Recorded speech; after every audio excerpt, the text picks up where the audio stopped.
Welcome to the Cultaholic Wrestling Podcast. If you like a lot of wrestling on the YouTubes, join our cult. Hello and welcome to another throbbing, thrilling, exciting adventure into the world of wrestling through the eyes of two lads who think they know what they're talking about. Listening to dulcet tones of Maffew and Ross, along with Shagger Joel. Hello. Hi, Joel. Hi-oh. Hi, Maffew. He's done the noise, Maffew. He did that the noise noise. well. Hey-oh. Oh, You did a little quiet one this morning, I noticed. A little quiet one. You know what you're doing. I do. No, I don't. What are we talking about? Ross, how the hell are you, mate? Fantastic. It's been a brilliant week at work because finally, big exclusive for the channel. Sam has done his double or nothing punishment, which is, I might add, it's got to be the gnarliest we've ever done. I'm putting it up there with Adam having to go to hospital with a camera down his throat after some hot sauce. I'm trying to think of other like bare punishment ones we've done. We've had kendo sticks, but this one takes the Coffin biscuit. was a... Yeah, that was more psychological, wasn't it? I mean, this is just bare pain. I'm not going to say what it was because you have to check it out at patreon.com/cultaholic. But what I do have exclusively from Sam himself is the results of what he went through. So I'll show these to you. Oh, that's not a tattoo. That's his arm. Oh, Surrounded by okay. tattoos, yes. Picture 2, we have another bit of his arm. Jesus. Do you want me to show them now? Oh, you've got them there. I've got them ready. Spliced them in the post, Joel. In the post edit. I've got them ready. Go Ready? on then, Joel, you saucy minx. There you go. That's a belly button there.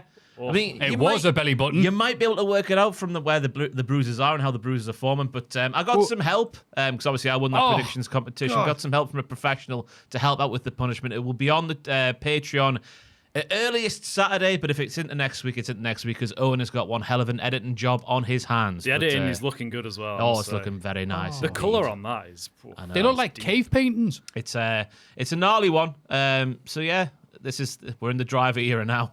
Sam's at the wheel. He's crashed. Look at him. It's dangerous. Oh, I thought it was, Goodness me. honestly, you showed me that and I went, that's a tattoo. I just didn't even think about it, like around the other tattoos. But, you know. Yeah, there's a fair few hits that he took. Patreon.com/cultaholic if you want to see what happened. See a man in pain. Yes. Bloody hell. So that's the big scoop from the channel this week. My goodness me. How do we follow that? I don't know. We'll have to do our best. Hey, look, it's the news. Whoa. Eddie Thorpe was part of the group of NXT stars who were released by WWE in May. He responded to a fan on Twitter asking him about, like, what's all these recent political posts about Thorpe? He obviously keep politics out the wrestling. He said, quote, I asked for my release from WWE so I could do something effing meaningful with my life. DJing at 3 a.m. Never mind 2 a.m. It's funny you say that, actually, because he replied to it going, no, WWE wouldn't let me DJ for free in Vegas Mania weekend, while other talent got to make money on their outside ventures. Well, that's bollocks, isn't it? Yeah. Poor DJ guy. Bollocks? DJ Bollocks. That's the new name coming in. But why wouldn't they let him do it for free? Bit of exposure on the strip. Well, that's some phrasing there, but yeah, it's WWE's way or no way seems to be the case. Yeah. But yeah, he seems to be very volatile. Not volatile. Sounds like I'm having a go at him for daring to have self-confidence. No, all wrestlers should believe themselves. This is for some people. This is what they want to do with their lives. Some people, it's just another destination on the journey of life. So good for him. Why do you think Eddie is? Is he on a destination of life, or is this his life? He's not wrestled yet again, has he? Since he's left. Got hard to do that and mix the vinyls. I saw he went on holiday with his good lady, Dakota Kai. You may know her. I think they got Hawaii. I saw on Twitter because I follow them. That's the only There reason I you know go. only reason I know this information is because I follow them on social media. But he's going on holiday now. I'm not a creep. I don't sit outside the house. Leave me alone. I believe him. During his recent cancer surgery journey, Jim Ross provided relatively consistent updates to fans, something Ric Flair spoke about unfavorably on social media, noting that Ross was seeking attention. Ross responds to this. He says, I don't know where that came from. People just want to dig up poo and gossip and things of that nature.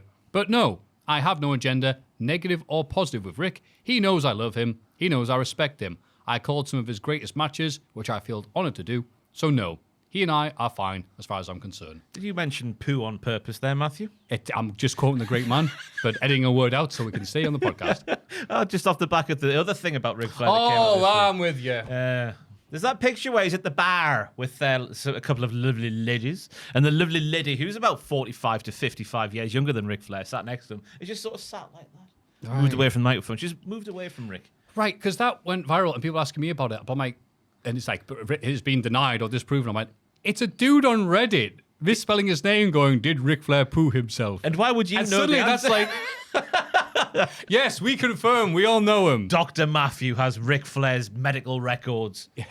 Yeah, it's not looking good. I like the fact that people will show me the video of when he was just making a drunken ass of himself at that bar. Only this year, I think, or maybe last year. think It's it all was blended last year, together, yeah. really.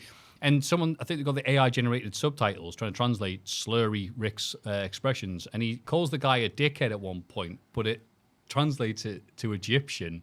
So it's like Ric Flair's just going ancient racism. Listen here, you Egyptian. It's like, whoa! And he's probably around for Ramesses II, in fairness. So, Yeah. it's probably not a good thing to say about him. He is old. He's so old. What is it? Stupid Ric Flair. But good for Jim Ross. Yeah, good for Jim. He's on the road to recovery, up the gym. You know AEW Collision? Well, I mean, clearly we don't, because we don't talk about it in the show, because not much happens. But on the June 21st edition, a unique segment occurred between Swerve Strickland and Shane Taylor. Strickland was accompanied to the ring by Prince Nana, while Taylor was accompanied by his mates Sean Dean, Charlie Bravo, and Trish Adora. All of the competitors quickly began betting hundreds of dollars as the match got underway, which is like, and I saw gifs of that online. Thought, that looks like a nice little spot to do. The match ended with a win for Swerve Strickland, who took out Shane Taylor Promotions after they tried to stop Prince Nana from stealing the money, and followed up with a house call to Taylor. After the match, Prince Nana celebrated with a t-shirt full of money before the $100 bills were handed to fans at ringside during the commercial break. And Brian Alvarez has revealed on his little show that he does, you want to know a true story? He says, there was a guy in the front row as everyone was taking bets who literally threw $100 into the pot. Like a fan at ringside. I don't know who they bet on, but he didn't get his money back, so maybe Shane Taylor. But the point is, when it was over, everyone started tossing the money into the crowd, and someone at ringside ended up with $300, so they were betting with real money. Wow. There's a lesson for you then. Just always assume it's real. Yeah. And betting on wrestling, that's a really sensible thing to do. That is the moral tale. Remember me and Adam had was it 20? Oh, God, can't remember what year it was, but Nakamura's odds were so long that to put money on, it just made sense to do. Right. I remember what year that was. A few years 2017? ago, potentially, yeah. When he won? No, it was after he won. 2018, yeah. sorry. I think it was after he won. I can't remember what it was now. Anyway, me and Adam put money on and won a fair 3 figures. Yeah, it was good. Wow. Yeah. For how much did you put I on it? can't remember. A tenner, I think. Oh, or maybe 20 quid. I can't remember, to be honest, but that's the only time I've ever bet on wrestling. My friend was asking me recently, he's like, so you can bet on wrestling? He goes, yeah. You can He goes, stick an Aki on if you want yeah. to. And someone asked me, well, why don't you? It's because I always go with who I want to win. And I don't know anything after decades of watching wrestling. So. You must have the cards before they happen, Maffew, you bloody bastion of wrestling thing. That's how they talk to me. You've yes. got Nicholas Khan on the phone to you. Hello, Maffew. I enjoyed Butchermania. Oh, hello, this is definitely you. Yeah, we thought... Such a good impression. How can I tell it's not him? I put a good 50 quid on AJ Styles to beat Chris Jericho at WrestleMania. Oh. And Chris Jericho. Yeah, I was going to say Jericho won that. Yeah. Oh. I thought, why would Chris Jericho win? Made no sense. So, yeah. See, if you bet with your heart, you always lose. I haven't bet AJ since. Styles, Joel, at that time, was small and southern. That's true. He isn't anymore. Yes, he's neither of those things. He's a big Yankee. Despite escalating hostilities in the Middle East between Iran and the United States, plans for the United Champions are currently proceeding as planned. We're bringing this up because, well, we can say if it doesn't happen, it's the curse of the podcast and nothing else occurred to make this happen. So, yes, and people are speculating on if Sergeant Slaughter is going to fly out, and if so, whose side he's going to be on. That's all I've got there. And AEW announcer Tony Schiavone once flew cross-country to adopt a rescue dog because he's a mint lad. And I thought I'd end on something a bit more lighthearted than reality. Yeah, he said he saw a Chihuahua Beagle mix with AW then star Saraya, leading Schiavone to think, holy smokes, I love Chihuahuas, I love Beagles, it's perfect. Saraya informed Schiavone that her boyfriend had adopted the dog from the Motley Zoo in Washington. Yes, the puns. Yeah, it's very good there. Schiavone contacted the zoo the next time AW were in the Seattle area. The zoo's director showed him some of their adoptable dogs, but the one he wanted wasn't available. In the meantime, Schiavone and his wife had adopted a beagle from Atlanta, but Schiavone was determined to secure the Chihuahua Beagle mix, so he flew to Seattle, took an Uber to Monroe, and then brought the dog back home to Georgia the same day. What a man! What a guy Tony Schiavone is. Renee Paquette did something fairly similar recently, and her dog, I can't work it out. Joel, Renee Paquette's Instagram, please. Yes, Here he is. He's going to Google. It's gonna take with the 10 big minutes, so don't mechanical make yourself a keyboard.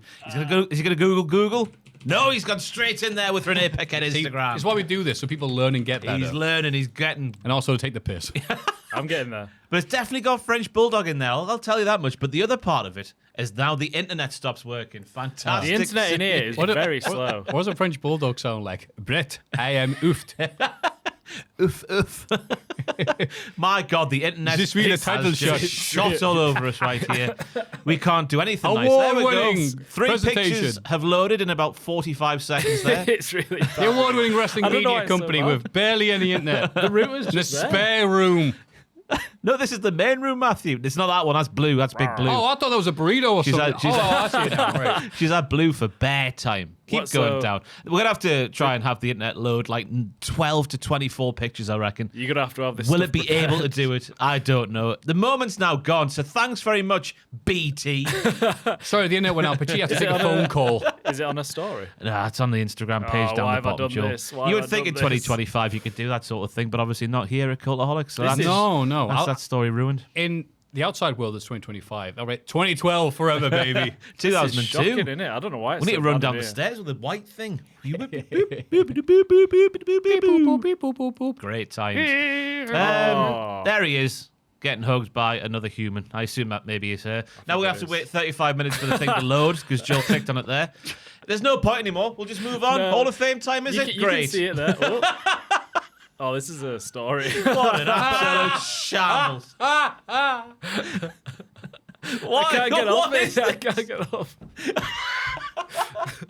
What's happening? It's a lovely dog. People are saying things are going to be different and wrong when Bachiti's gone. What were they talking about? He's still here, and it's crap now. Yeah. Yeah.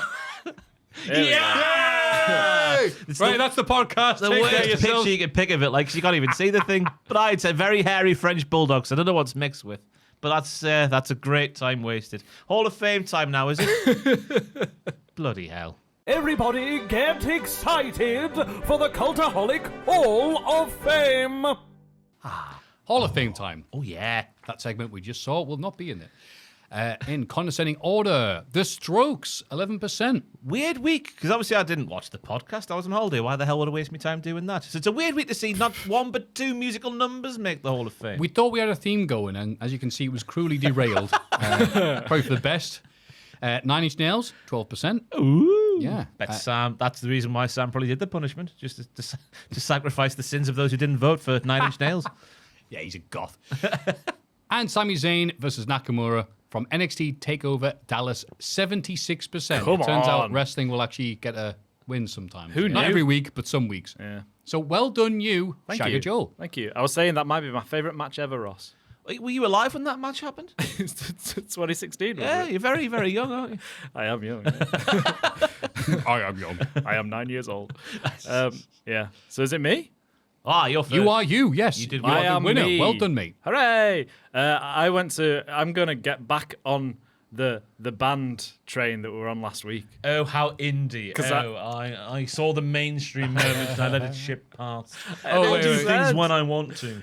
Because I'm Reverend... I've forgotten his name already. Well, I Reverend would Horton see... Heat. I hope you don't pick your favourite band and derail that thing that I'm still salty about. All right, Puppet Jack, your first appearance in months. Ah, 'cause shut we're- up, Puppet Jack. I went to see Father John Misty last night at the Sage. And first off, have you been to the Sage? I've never been Not in in... a while. Oh, it is. It's nice, like, for it's the gigs. it's the best venue I've ever been to for a gig. It's the best sounding venue ever. I went last night and it was just unbelievable. I thought it was top 3 gigs of my life, I think. Wow. What's the other 2 of the top 3? I don't know. Someone asked me this and then I couldn't think. Well, why I would think- you put out a stat like that then? I think the Streets are in there. They were really good. I saw them in Leeds. Ooh. Father John and I don't know, someone else. But anyway, I saw him last night and I didn't realize how much of a sexy man he is. He I is- can confirm. He is. Let me show you. Don't bother Googling now, Jill, because you'll have to wait half an Hey, hour. see, I've oh, got he's it got up. it already? Preloaded. He Well is. done. He is the sexiest, coolest man I've ever seen in real life. I think genuinely, That like is with sickening. my own eyes. Oh, so he's not real man of the cloth then? No, Oh. Yeah, why is he called? Where's the father come from? I don't know. What's the gimmick? But while I was watching it, I was like, if he turned into like a religious cult figure, I would follow him. So maybe that's. Oh no, it. He has got keep away from him. a little tipple of the old Mansons about his being, A especially little the beard's bit, a bit yeah. longer. He was dancing away on stage. He had so much swagger. Charles Manson liked to dance. Yeah. I didn't even love his music that much before I saw him, but like, I'm obsessed now. Were you just watching his groin thrusting back and forth Yeah. on stage? He was Hypnotised. he was You will give me your money, Joel. he was so good. So it's probably not going to be a popular pick, but I just wanted to shout him out. Look Well, at I'd never heard of him. Have you heard of him before this No, podcast? actually. Yeah. What yeah, check genre him is out. he? Like indie rock, I'd say. I find it hard to like label genres. It just sounds good, but yeah, like indie rock. His new song, Corpse Dance. A.K.A. Ric Flair at the bar. I was going to say, he might drag Charlie Manson out and just dangle him. And He's only little. You might know one of his songs, "Real Love Baby." Go on, then give us a line.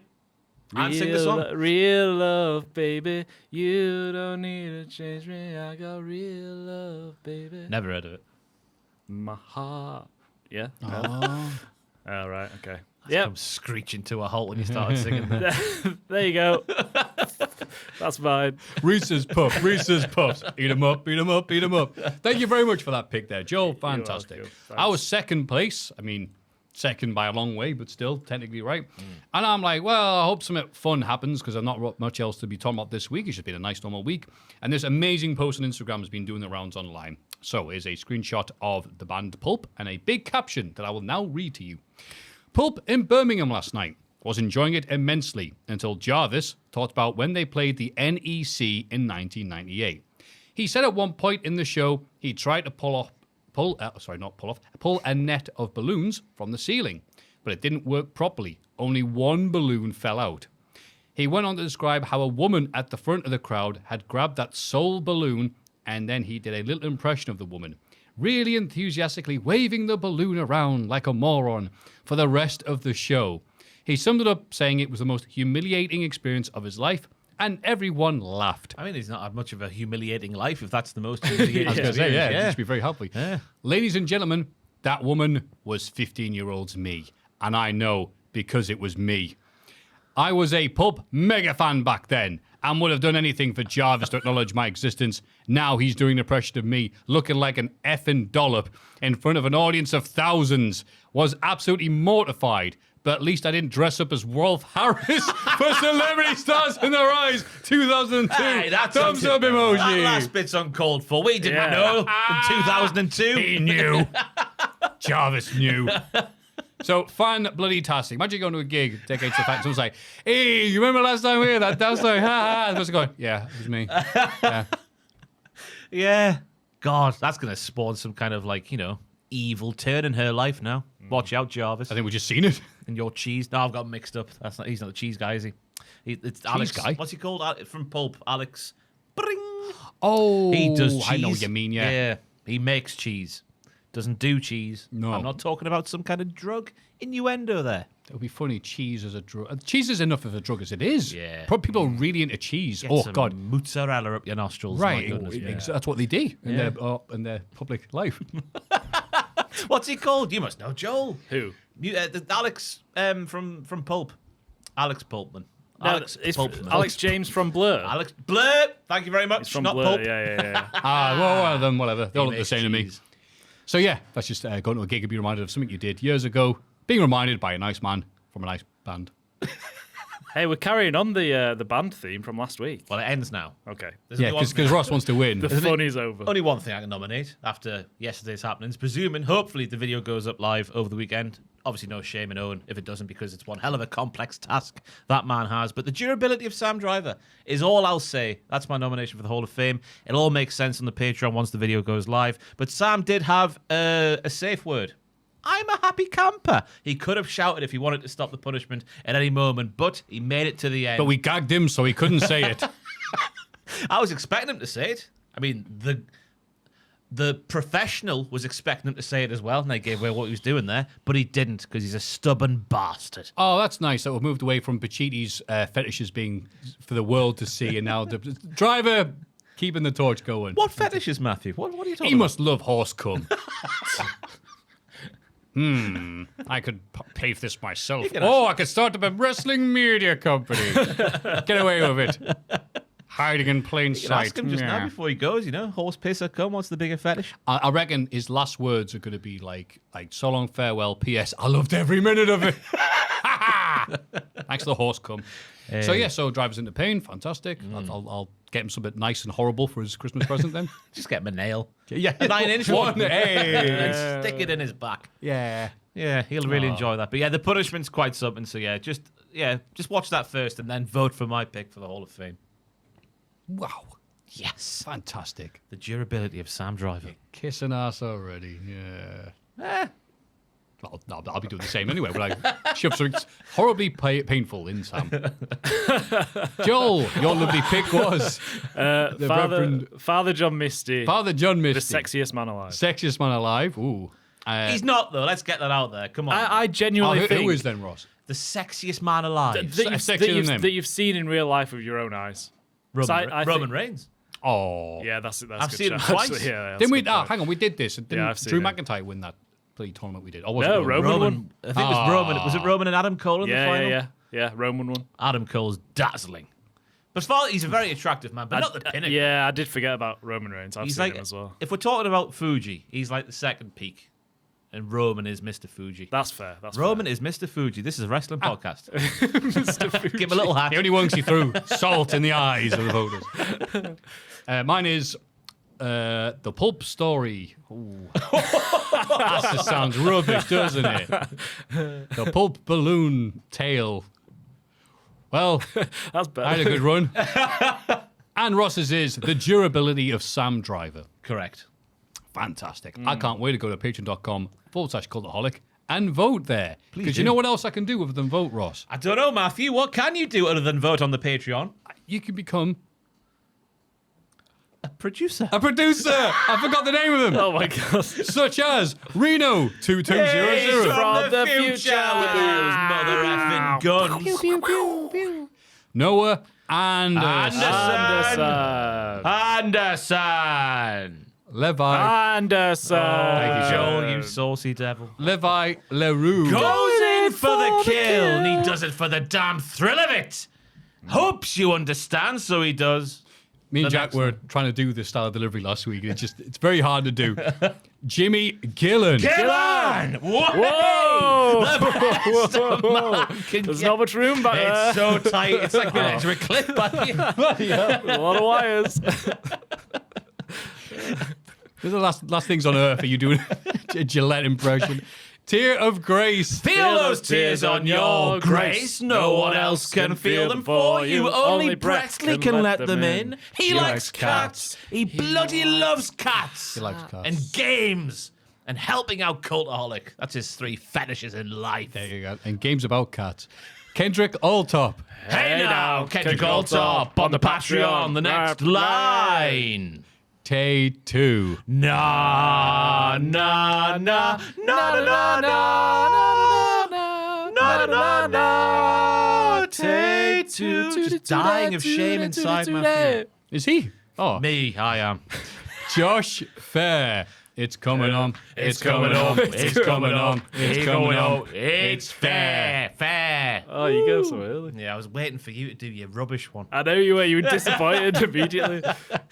Theo de Havilland. Oh, that's Theo de Havilland. Oh, that's Theo de Havilland.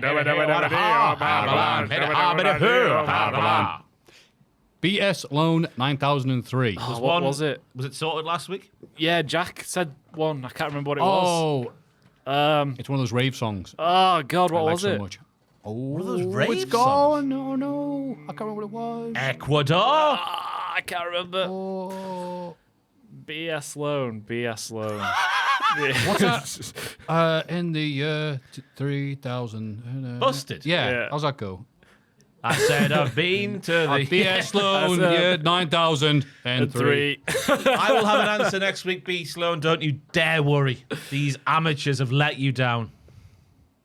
We have. Yeah, Finally, fair enough. Dakota Ham. Ham Dakota. That's the one. Ham Dakota.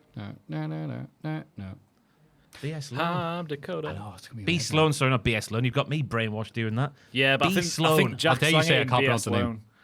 But BS Sloan's incorrect. It's B Yeah, Sloan. yeah. B Sloan. B Sloan. Benjamin B. Sloan. Sloan. I don't know if it's B. E. Sloan.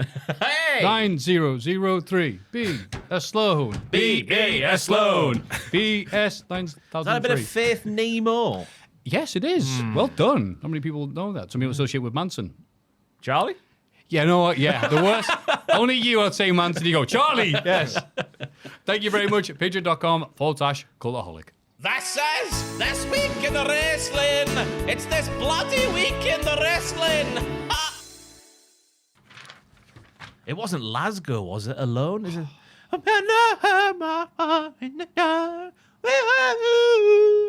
No, but that does sound good. This week in wrestling. Don't leave that in. Leave that in. SmackDown. Oh, God. yes. LA Knight opens the show and talks about getting revenge on Seth Rollins' stable. Doing what, Maffew? Isn't that what who always calls it that? Is that revenge? They said revenge. I know I haven't made it up, but I can't back my sources, so I'll move on. My mate used to say, instead of lingerie, it'd say lingerie. I do that when spelling out words sometimes, though. Yes, yeah, spelling out. Don't think I do it Yeah. for lingerie. I don't search lingerie that much. Fair enough. I mean, Only on why would you? Sundays. The big catalogue. Did I tell you? Because Juventus, the football team, Yeah. and it was Juventud Guerrera, and at school I call him Juventa Guerrera, and people at school who didn't even watch wrestling goes, "That's not how you pronounce that name."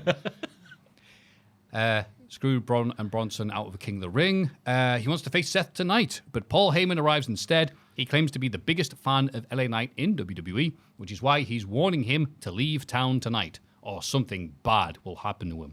Knight says he'll happily face Heyman since Rollins isn't out here. He turns his back and offers Paul the first shot, but Heyman leaves the ring and repeats his warning. Braun and Bronson arrive and attack Knight, but he fights him off with a chair.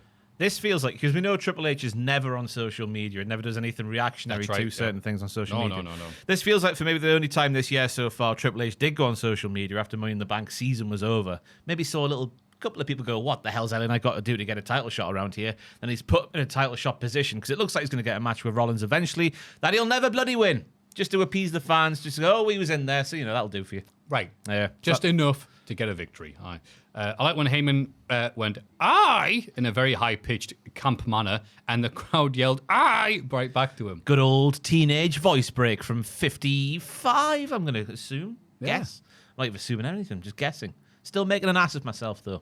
But LA Knight, he did the thing that not many others would do. He took the piss out of that little voice break later on. So, yes, good for LA Knight, because he is good. I don't know if He you is knew good that. on the mic. He's full of charisma and Kavoka, as we've said a few times. I believe we were saying nice things about him before everyone else was. Since Ross. about 2021, Matthew, yes. There you go. Because he hadn't wrestled at all before then. He hadn't, no. A young up-and-comer who's pushing 50.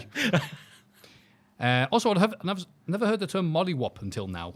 It's a good word, though. Yeah. I'll take you down the big market and I'll molly up you, babe. Yeah, that's exactly what I associate with it. Yeah, I'll give you such a mopping. Oh, I'll get I you. won't stopping. I said a hip hop. The hip. And Perry Saturn appears. You're welcome. Don't know why Perry Saturn sounds like that. Just the talks now. The mere mention of Maven. The mere mention of Mop. But yeah, good to hear LA Knight speaking on behalf of the entire ECW original run roster as well, by calling Paul a dickhead towards the end of the promo bit. Yeah. And so yeah, it bleeds into the next bit, doesn't it, Matthew? It certainly does. Backstage, Brian Saxton tells Heyman that Nick Aldis has booked Knight versus Bronson tonight. Heyman and Bronson seem happy about this. Hee hee hee. And Bron Breakker now can't talk. Bron Breakker barks. Yeah. I like it when he's doing it to G up the crowd and he's getting ready for a spear. Ho ho ho! But when a wrestler walks into a room, he doesn't need to turn into the dog saying the postman. That doesn't need to happen. Yeah. And it's happening every time now because it's the WWE. Right.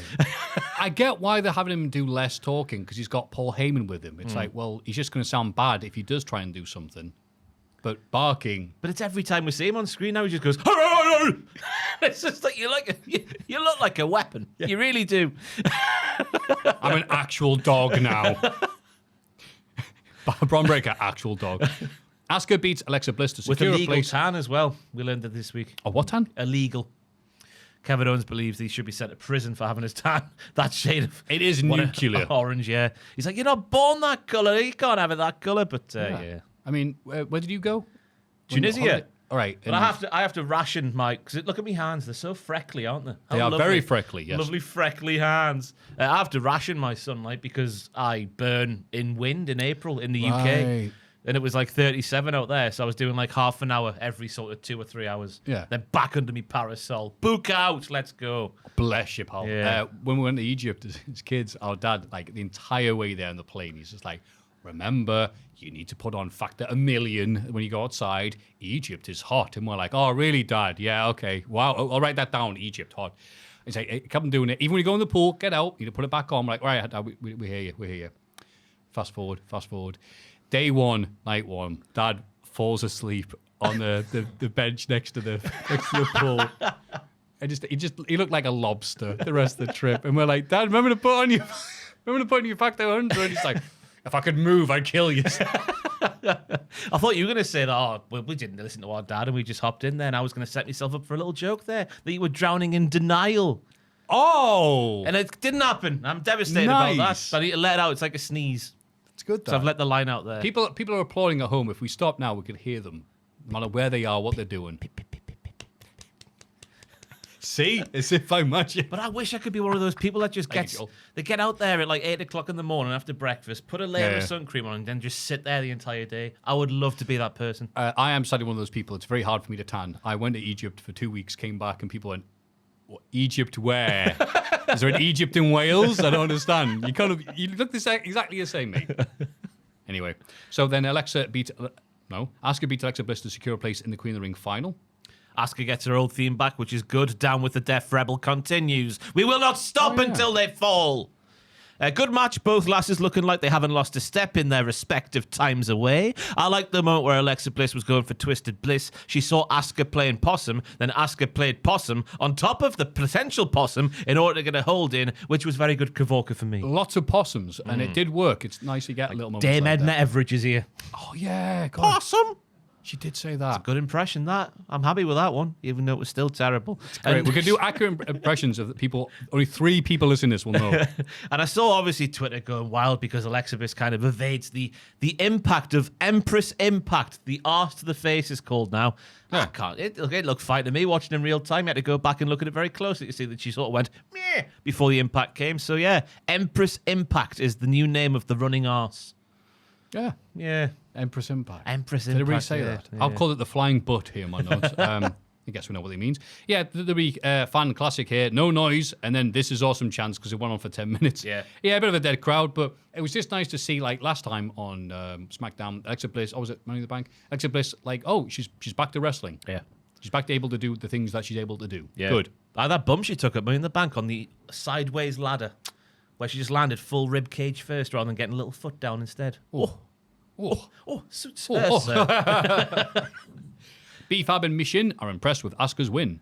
They wish Jade Cargill luck ahead of her semi-final before heading off to find Aldis, intending to ask about the tag team titles. I wouldn't bother wasting your time, lasses. You're not going to win. Just focus on something else. Oh, that's cruel, but very true. Jade is interviewed by Saxton. She's ready to face Roxanne Perez on Raw because this isn't a proving ground, it's a throne room. And Jade is built for loyalty. Is it not royalty? Well, put loyalty here. Does that not make... Oh, whatever. Royalty. Cool, awesome.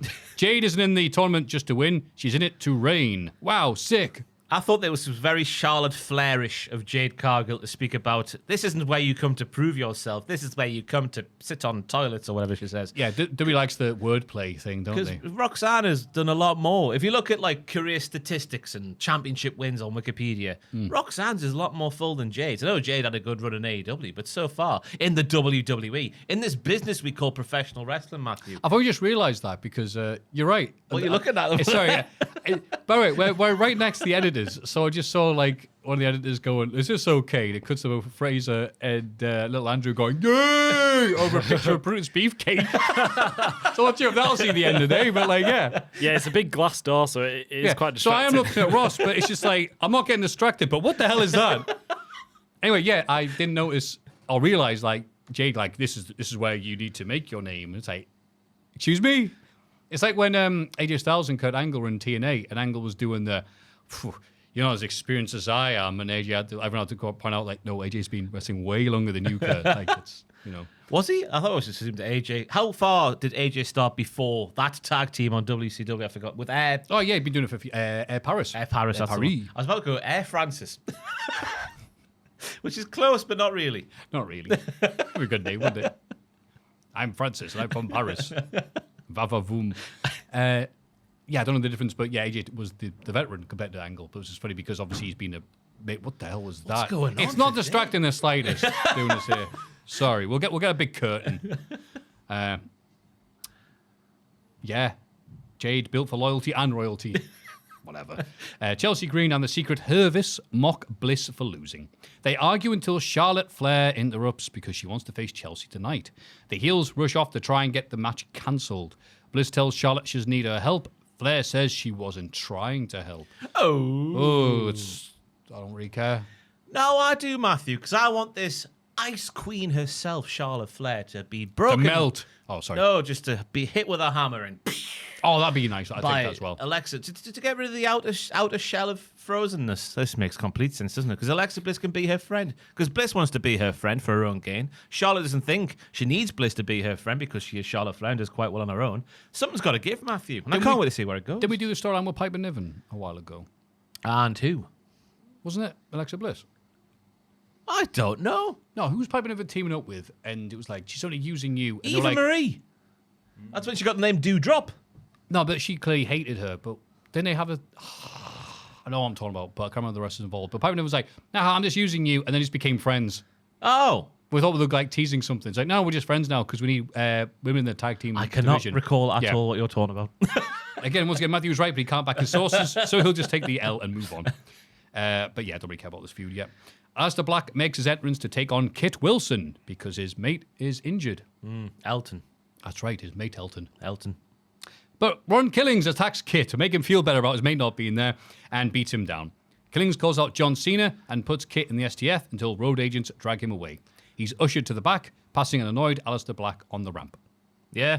Aye. Ron looking badass while killing Kit and calling out John Cena. I've written down, I'm driving Jamie in capital letters. And I think that's when Ron shouts at Jamie Noble, potentially.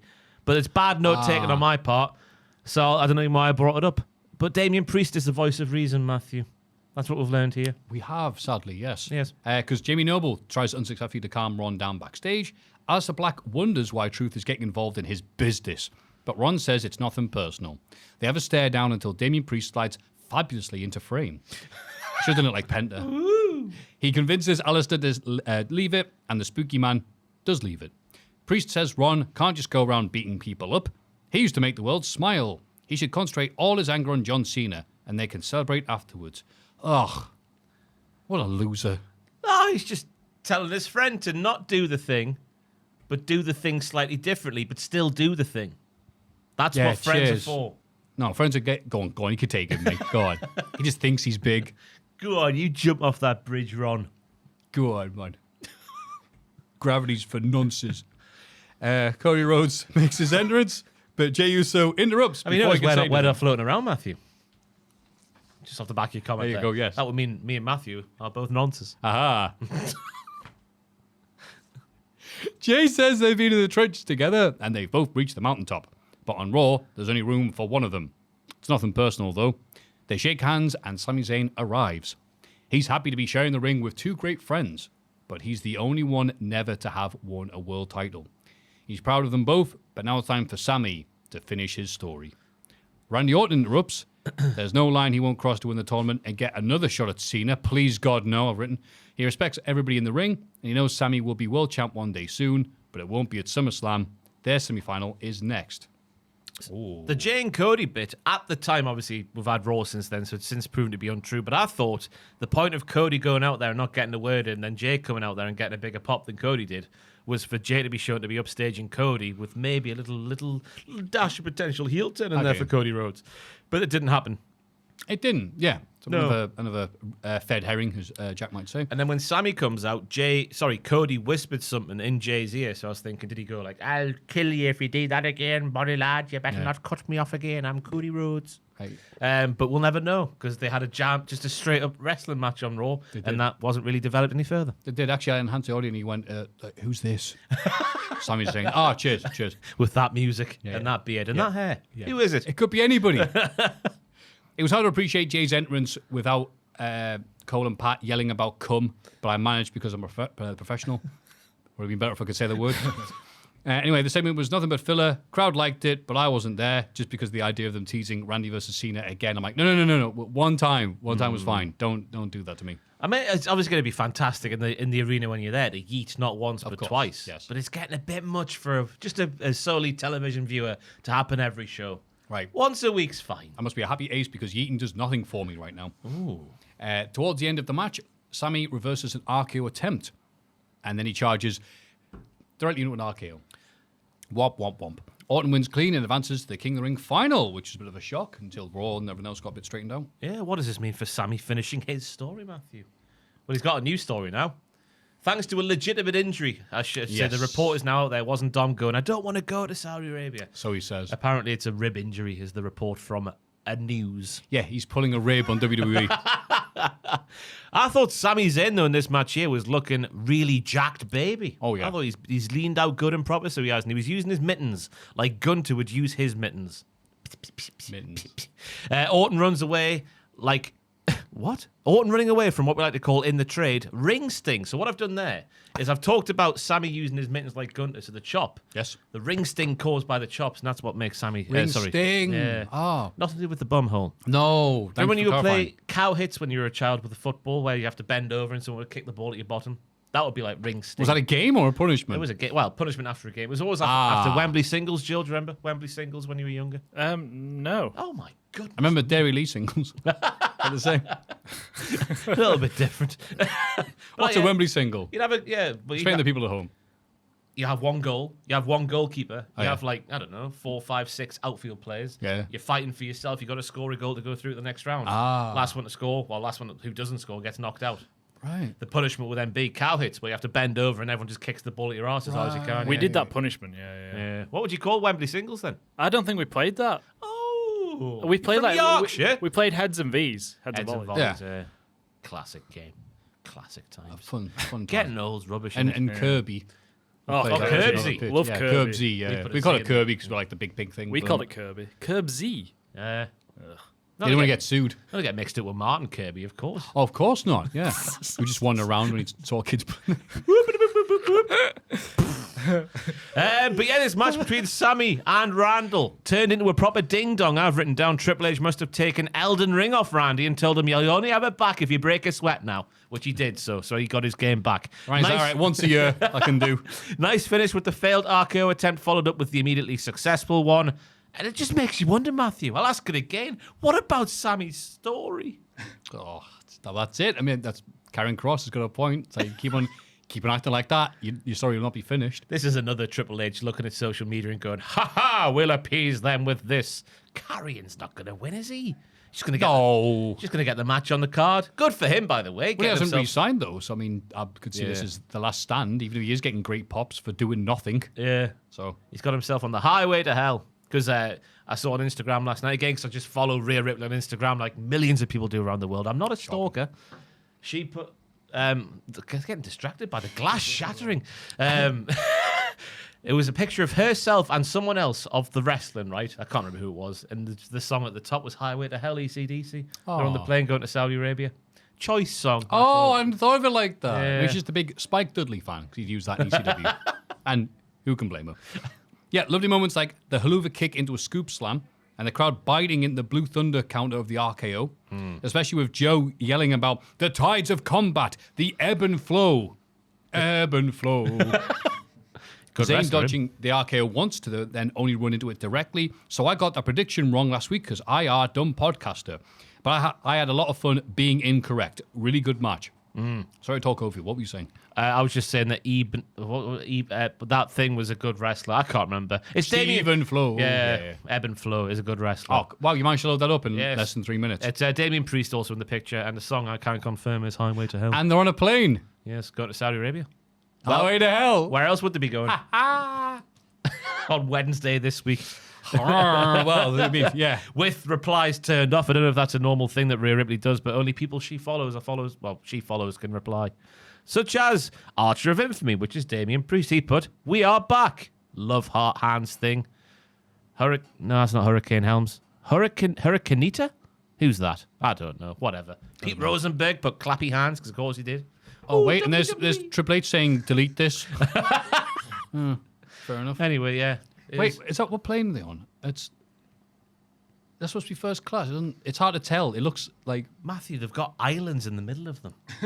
That is first class. It's at least business class. I don't know what it looks like. I've never sat there either, to be honest. I was tempted one time, and I went up to the desk and was like, how much to upgrade to first class? And they were like $1,500. And I'm like...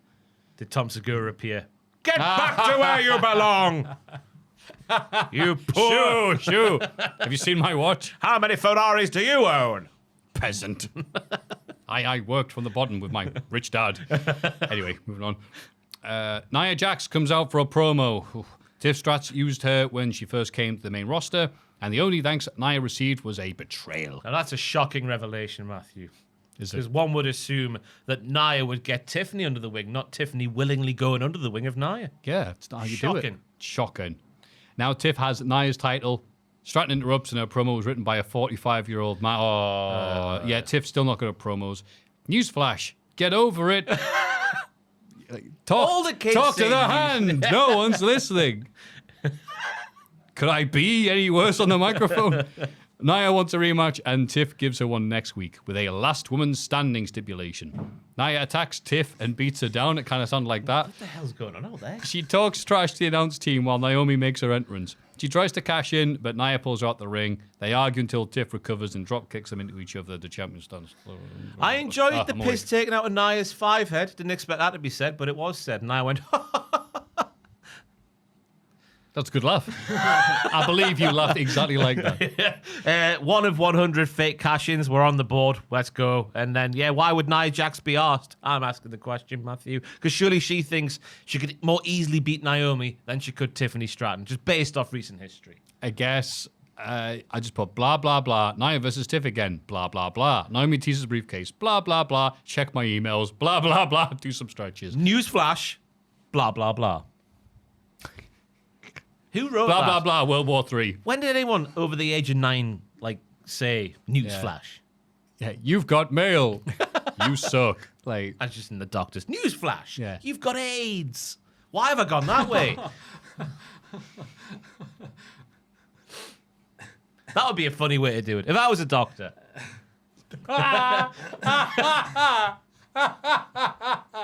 Put a bit of jovial stuff into a horrible... Guess who's got AIDS? Not me. We get a video package on CM Punk and John Cena, which Who's calls got them 2 thumbs and... Doesn't matter. the yin and yang of WWE. Wow, they're similar to each other. Who are? John Cena and CM Punk. All right, I just watched that. I didn't make any notes. It was nice putting together Ooh, promo package. video package. That's We nice. saw it 4 times this week, didn't we? We did, because his 3-hour SmackDowns never end. Despite interference from the Secret Service, Charlotte Flair beats Chelsea Green with the figure 8. Piper Niven hits a senton on her, bridging Charlotte, and possibly hurts her knee, although she seems to recover. I didn't get that from that. The heels beat Charlotte down, but Bliss runs in and helps her clear the ring. She wants to be pals, but Flair ignores her and walks out, and most people only paying attention to Piper Niven's wicked senton, I put. People giving her grief over a perfectly good-looking move, and she said something on Twitter, didn't she? It was fantastic. She says, no matter how long or hard you train to perfect your craft, sometimes things just don't go the way you calculated. And last night was one of those nights. It's with deep regret that I inform you Charlotte walked away from this completely unscathed. I will try harder next time. Because in the moment, to be fair to Jack's notes there, to be fair, Charlotte does grab the braced knee immediately after Piper lands on her. So I can see why it was like, oh, I maybe hate she when was wrestlers do that to sell the impact of the move. But she does get straight back up. But it looked gnarly. Of course, Charlotte's not going to lay on her back for 3 seconds. We're on about. Silent match here. Thankfully, Wade was there to yell about the love. Crowd started reacting when it looked like Chelsea was going to win via roll-up. Then Charlotte won via figure 8. I don't care about this damn Flair storyline, and I was the crowd. I can't wait to see the Ice Queen broken down so she has a friend. I can't wait. Chelsea was good in the match, though. She was given a lot against someone like Charlotte Flair, which is good for her because there would have been a time where Chelsea wouldn't get any offense in unless the Goons got involved. But she got loads in before the Goons even breathed a breath of air. Charlotte with a Bobby Lashley spear this week, which I thought was interesting. Just the roll through after the impact. Got really good towards the end before Piper did her thing. Yeah, Bliss. That's all the notes I've got. It is a bit meh. Just kind of there. I mean, the crowd aren't getting behind Charlotte, which has been an issue since she came back. But she had the big match with Tiff, and now it's like, well, what else is there for her? I guess that is a thing. Why would we care who Charlotte Flair's friends are when she has been an arse in kayfabe and out of kayfabe? If you ask Jack on a bus, that's because he interviewed her in Japan and she was quite cold towards him. Yeah, not because Jack was on a bus. You'd think he'd be in a very happy mood and state then. But yeah, why would we care about an arsehole's friends? Right. Because she's an ice queen, and we all scream for ice queen. Where we are. Backstage, JC Mateo is ready to take out Jacob for 2, but Solo tells him to calm down. Solo wants to smooth things over and make Jacob, that's his name, Jacob, listen to him again. Jacob needs Solo, and he's confident he'll bring him back in the fold, but JC should be on standby. They should wait until the cameras aren't rolling before saying, be ready, because I knew JC was coming out then. Bloody wrestling, eh? Hey, what they like. Hey, Christ. Solo and Jacob make their entrances. Solo says families fight, but they make up and move forward. Nobody wanted Jacob in WWE except Solo, who brought him here and put food on all of his family's tables. And that's a lot of food on those families. I imagine so, yes. Solo tries to guilt trip Jacob, saying that all each other has. Yes, they're all each other has. He loves Jacob and says it proudly. Jacob thinks Solo has been using him, and there's various reasons why. Ever since Jacob won the US title, Solo's been acting differently. Maybe the title is the problem, so why don't they fight for it? Solo tries to hit the spike on Jacob while he does his catchphrase, but Fatu is ready and beats Solo down. Mateo makes the save, and the numbers game is too much, but Jimmy Uso evens the odds. Jimmy gets beaten down as well, but gives Jacob enough time to recover and take the heels out. The faces eye each other uneasily until Jacob goes the moonsault on Solo, but he bravely runs away. I was with Jacob in the earliest stages of the Solo in the earliest stages of the promo because my grandmother, as we know, used to call me a nonce, but I was still quite partial to my grandma. I knew she had good intentions inside. It was just a ye olde Northumbrian word. So the fact that he called Jacob an idiot, I'm fine with that. He can still love someone called him an idiot. Yeah, that's what he said. Like families fight and they get back together. Yes. That's the Dingles. But then he lost. And then he lost me when he says he's got no one else. When he's got the goon backstage, not the hockey player. JC Mateo. Oh, that goon. Yeah, that goon. The hired goon. Yes. Because he has got someone else. And he's got 2 more in the wings when they're back fully fit. Our Lord and Saviour, Tangaloa, and old Tamatonga as well. And maybe Hikaleo, if you're to believe the dirty I was going to say, yeah, they kept on saying that. He's going to be on SmackDown, and he really wasn't. I couldn't give a hoot. There you go. Nelly said to swear. Couldn't give a hoot about Hikaleo. Do you think you will get behind him, though? Well, that's their job, isn't it? The wrestling company's job to get us invested in the characters. Because I don't care that he's tall. I just don't care. I don't care that he's got lovely hair. Apparently, he's not very good, but I've not seen him cast my own judgment yet, to be honest with you. So you're tall with good hair. That don't impress me much. Up the twain. Yeah, I'm interested in seeing what they can do with him, but how many of the Samoans are they just going to push out and go, look, react to him? I was like, okay, but we've got Jacob for 2, and he's everything we want from a dude right now. So. Yeah, that's the thing now. You're coming after Jacob. You've got to be what he is and a bit more as well. JC Mateo is not that, and neither is Hikaleo. It's funny because I would have said, how dare you say that about Jeff Cobb, but the role he is just, as you said, hired goon. He's what Bronson Reed was when he first started on Raw. He had that one dodgy promo. With The Miz. Yeah. One promo, hey, sexy mama. When he took his glasses off and put them back on again. And he never did that again. Swerve had a bit of that on AEW this week. Well, the gimmick of the match is starting now when it was supposed to be in an hour's time. Yeah. He puts his T-shirt on when he's coming down the ramp just to take it off again when he gets in the ring. Well, Angle would do that, wouldn't he? Because straps are down. I'll put them back up just so I'm take them down again. Yes. Workers be working. Before his match with Bronson Reed, LA Knight sneak attacks Bron Breakker.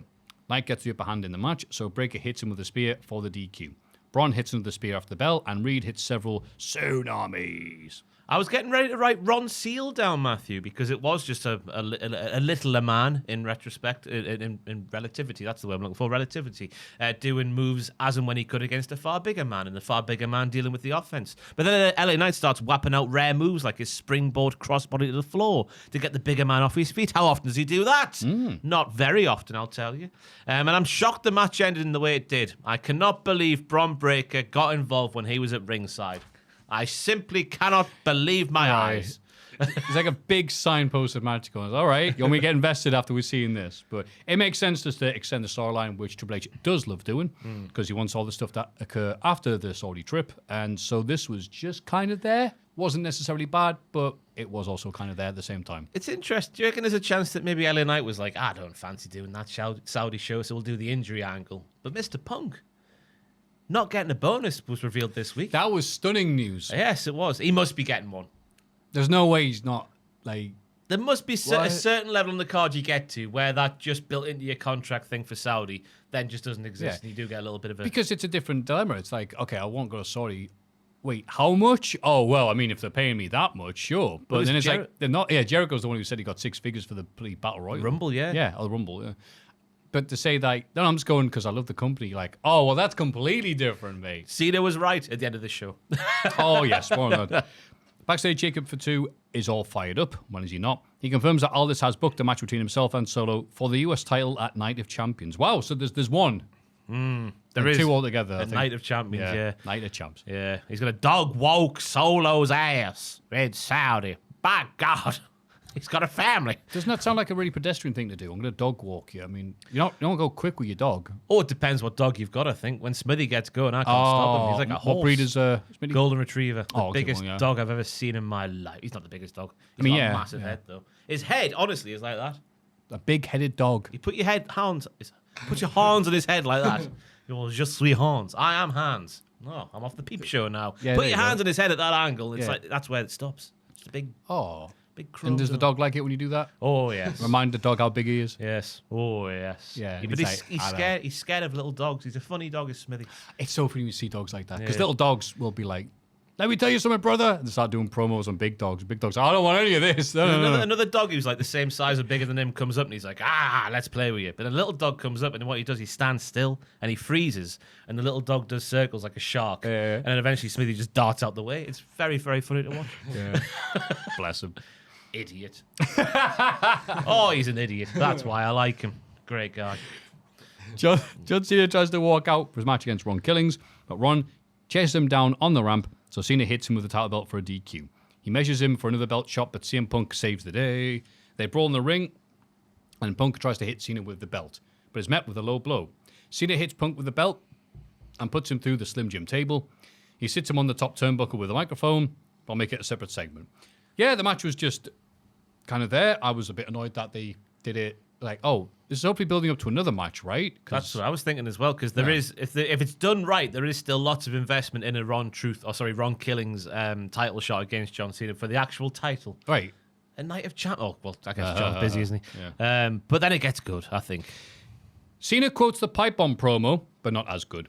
He doesn't hate Punk, but he hates the idea that Punk is the best in the world, because he's not. Cena is the greatest of all time, and Punk's only better than him at one thing, being the best bullcrapper in the world. Cena says Punk changes his values all the time and uses actual hardworking people to get ahead. He name drops Claudio Castagnoli, Nick Nemeth, and Matt Cardona. Like how Punk name dropped Colt Cabana that first time. Ever since Punk dropped the pipe bomb, he's regurgitated the same 5 microphone moves of doom used as well. That's it. Cena likes doing the moves of doom thing, which is a reference to Brett all those years ago. But at this point, I'm thinking, right, CM Punk's been put through the snap into the Slim Jim table. He's not going to have a retort. Sorry, that's fair enough. But the bits you're about to read out now, I am shocked that they didn't let CM Punk say anything, or that CM Punk just didn't hear what was being said and just leapt up and grabbed a microphone, because this was bizarre how he just said nothing back. Oh, because this is WWE. There's actually rules here. It's not AEW. He's not the voice of the voiceless anymore. CM Punk is a millionaire. He's not a punk, he's a capitalist. And he's not against TKO, he is Mr. TKO. Punk's tweets are strong, but his actions are weak. That's the one. That's the line there where I was like, surely Punk's going to stand up and say something now because he's absolutely murked him, fam. Cena will prove he's the greatest of all time in Saudi Arabia. Punk was only the best in the world for a few minutes 14 years ago. Cena stalls for time because the show isn't over yet. He gives up and says Elvis has left the, quote, mother-flipping building. And then is like, da-da-da. I think Punk didn't get up because how can he retort? He hadn't got a leg to stand on, literally. Yeah, I'm sleeping. And they apparently sent referees out just to make sure Punk was okay, so it wasn't just Punk dead. Well, I think kaput. the ref was like, we've got 2 minutes to fill still. And then John's like, USA can keep you 2 minutes. Shove it up your arse. Elvis is out the building. But yeah, the first half I don't care for. I like, obviously, you're going to do a pipe bomb-esque promo. You're going to reference the old original pipe bomb from back in the day. I don't know what Claudio or Nick or Matt has to do with anything, but I guess them being mentioned because they don't work there is scandalous. Oh my God. Those, taking everything else aside, that moment apparently turned online wrestling discourse into insanity because people are putting the dots together, like Charlie in the Always Sunny in Philadelphia episode, trying to figure out who sent what to where. Nick Nemeth, Nick Jackson, Matt Cardona, Matt Jackson, CC, Claudio Castagnoli, Colt Cabana.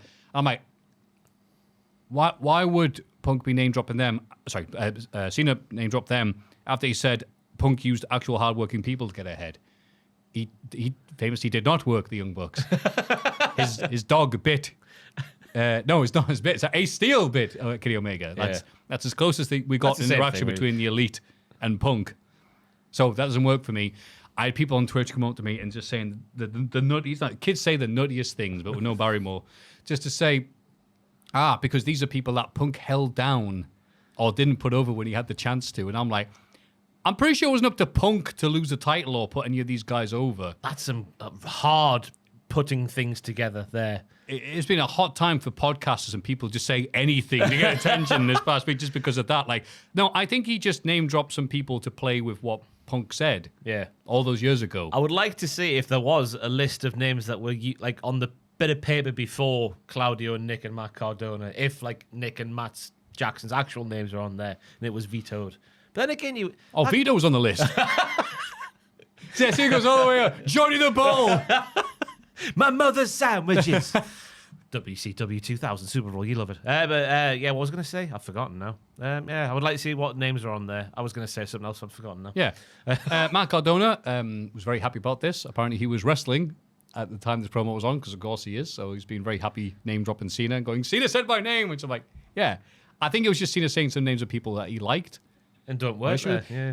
Yeah, because Nick Nemeth, Cena lost the Dolph Ziggler main event of the pay-per-view. Well, TLC 1 year. So it's...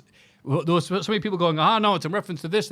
I think you're taking away from this, and it's making me not like this segment, because until I went online and heard what other people have to say about it and their interpretations of this Rorschach test, I was like, this is probably the best thing that Cena's done since initially turning heel so far, and especially with, I don't think the CM Punk stuff has been that good on the microphone. Or Cena, for that matter. But Cena mocking Punk and doing his own words next to him really got me going like, oh, okay, you know. The second half of the I thought was unbelievable. And as you say, Punk really doesn't have a leg to stand on. Yeah, it's one of the bits, oh, wow, I'm cursed. I'm breaking the fourth wall, guys, quote Cena. You change your values like I change shirts. Some great stuff then. And all the stuff that's been said. Again, like, Punk... calling Punk Mr. TKO and a capitalist while Punk is on the remnants of a Slim Jim table. You can't write comedy that good. You can't, no. But going back to like the names being used, Joel, would you mind Googling in the background if the internet will let you? I'm sure that there's a WhatsApp group, right, where it's Claudio, Rollins, and Cena, and all they do is share pictures of coffee with each other. Claudio loves his coffee. Yeah, maybe proving your point that these are three names that Cena is close to outside of wrestling. Yeah, plus people that nobody in WWE would get shoot mad if they got name dropped. Yeah. Like, you know, obviously, CM Punk wasn't breaking the rules when he name dropped Colt Cabana. It's not, oh my God, that crazy guy that he was okay name dropping, because he's no rival to them. Yeah. He's not have any effect. And I saw people get mad at Cena for not going further and saying crazier names. I don't know why they were. Chris Benoit should be in the Hall of Fame. I don't know why they expect him to say something like that. But it's not. the point. The point was just to mock Punk. It wasn't for Cena to do a pipe bomb. He's found it, yeah. So he is very close to Claudio outside of the ring. Oh, okay, good. So yeah, I just think there is credence to your little Yeah, rationale there. Cena has he's got good relationships with these people. I mean, if you really wanted to name drop people that he's like would annoy, Alex Riley or whatever, with someone that hates him or something. the But thing I I was think gonna people say. again have like really looked into something where there's not much to be looking at there. It was just to mock Punk. Yeah, I did watch that Cody Rhodes and Kevin Owens podcast they did together. Oh, which I haven't seen that I think yet. it's a WWE production, like it's sponsored by Wheatley Vodka, and they're in a bar and this that, and the other. And then And they're eating Slim Jims and they're drinking KSI. they're obviously speaking about when Cody leaves initially back in 2015-16 sort of time, and they mentioned Matt and Nick Jackson, how important the Young Bucks are and how the Young Bucks were at the top of the indies at the time. So they openly talked about the Young Bucks on a WWE license thing. I know it's not quite the same as like TV, but it's yeah, I was still, gonna say it's a different world for these podcasts if they Yeah. are going to be open and stuff like it's that. still a WWE branded thing. I still Yeah. think that's not Cody's own thing. It's the company's thing presented by Cody. Yeah. Plus, it's okay Cody talking about it because they were good. Like, okay. But the second half, I can't believe it went that far. I was appalled. I wasn't appalled. I was reveling in it. but as Is you there any said, though- tears on that bit of paper, by the way, because Jack made Oh, these it's a notes. bit, yeah. Yeah, that's why Jack didn't call in today. He's like, my fallen idol. So he's at home burning his CM Punk shirt. Bless him. Oh, if he comes next week dressed as John Cena, please, Jack, please. Hey, there was a thing back in the day where he had to do that as a punishment. Back at What Culture? Yes. But for some reason, I had to walk around with him while dressed as name redacted. So the real punishment was on me. That could be anybody. Ping toss. King Ross. Oh. I had to walk around in public. Up Oh, and down. you're it. Right, okay. That's how it started, Yeah, Matthew. have a little ground that covers by saying that. You know, that guy in wrestling who we can't say the name. Oh, that's how it started because they trademarked the thing. So A bit weird, John Cena and David Starr hanging out. Don't get the reference there, mate. But yeah, I think that was the most interesting thing that's happened in this little feud and Cena in general. So it was nice until I went online and people annoyed the hell out of me. that is a reach. They connected the dots and it just was a giant cock. Throbbing. Aha! I'm like, no, mate, no. I'd argue the dots never even were connected. Yeah, didn't need to be, but The it worked. end of the cock is open. It worked because people, and maybe that's it. Like, look, Punk, you just have to take it from Cena. I'm sure if he does an angry podcast years later, he'll be like, look, just shut up. I tell you what, in riposte, Cena. I was saying on the pictures video this week that like Punk should lean into what Cena said. Just get the breath like pushed down, kick him in the arse or kick him in the dick or something like that, and then just take the title. Just say, I can't have any values. I've seen that a dick who has, is a kind of capitalist himself, I guess, obviously. He's getting one up on me, so I just thought I'd be him. I think that's the way I'd go if I was CM Punk now. That's the only way you can save it now, just by completely selling out. I'm pretty sure we're just going to do that thing where Saudi is helpfully non-canon and they'll just move on and That's not not talk been about a thing it. for like 6 years at this point, though, Matthew. We're about to find it, yeah, but the climate's changed quite a bit this past few days, so that's obviously WWE is still currently heading that country full of human rights violations that does not respect its citizens for Monday Night Raw, which is next, and then they'll be going to Saudi in a few days' time. Yes, I wrote that down. Seth Rollins and co. start. Everybody say hello, hello. There's Seth. There's Bronson. A panda called Heyman, and little cousin Bronson What too. are you thinking? Saudi and Company. Oh, right. I can't remember that theme. to be No. honest with you. Oh man, I watched that every time it was on. It's stuck in my head forever. I'll be 90 singing that song to people. Remember that little annoying dick Sooty though? Or was it who was the orange one? Orange one. he What, orange? Suddy? He's yellowy orange, I guess. Yellowy orange, yeah. That annoying arsehole. The main character. You didn't like Suddy? Arsehole. What's wrong with you? Arsehole. I was much more of a sweep guy. Oh, I mean, yeah, Sweet's better than Suddy, but I Yeah. didn't hate Suddy. Arsehole, though, isn't he? Just annoying. No, he can't talk. Me. That's not how he's now. He is a silent protagonist. How dare you? He squeaked, didn't he? No, Sweep would make the noises. Really? Wow. Revisionist history from Ross. Yeah. On Sooty. and Sweep's the one Sweep going guy. all the time. Suddy the one who's going like, what's that? Sweep's annoying. Yeah, we know. That's one. Maybe he wasn't annoying then. He must have dreamt it. Anyway, Monday Night Raw. The crowd chant for Sooty and Co., then chant for CM Punk, so he says they have no idea what they want. Fair point, mate. He takes credit for the rise of Roman Reigns and the returns of CM Punk and Cody Rhodes. Seth is the past, the present, future of WWE, and he deals with his opponents diplomatically until they push him too far. Diplomatically. Yes. That's why LA Knight is out of action, and Bron Breakker will put Penta out of action tonight as well. There are a lot of people at the top of the card in WWE right now. but they're all competing for second place because Seth has the Money in the Bank briefcase. Penta interrupts because his match is next, and he's bored of hearing this man talk. It sounded like, and I hesitate to use the name, but go back in time, 20 years or whatever. It sounded like a Vince McMahon promo, this. You don't know what you want. I'll give you what you want, you set of idiots. Hi, I'm Vince McMahon. Famous Irish. Top of the morning to you. Fantastic impressions here, Cultaholic. But yeah, it was another promo that sounded like it should have been the first one of the new faction. We've now had like 3 or 4 weeks of like the first promo of the new faction. Rollins going, I'm the leader. I'm the guy who did things first, like win the NXT championship and make that belt a vision of myself. Top of the morning to you. Everybody's Irish. But it's like how we need a bit more, you know. We know they're new, but a bit more, you know. I know what you're saying. It's that weird holding pattern I keep on using to describe this term for WWE, when it's like, well, we just did Money in the Bank, which is a bunch of qualifying matches, and then not much going on.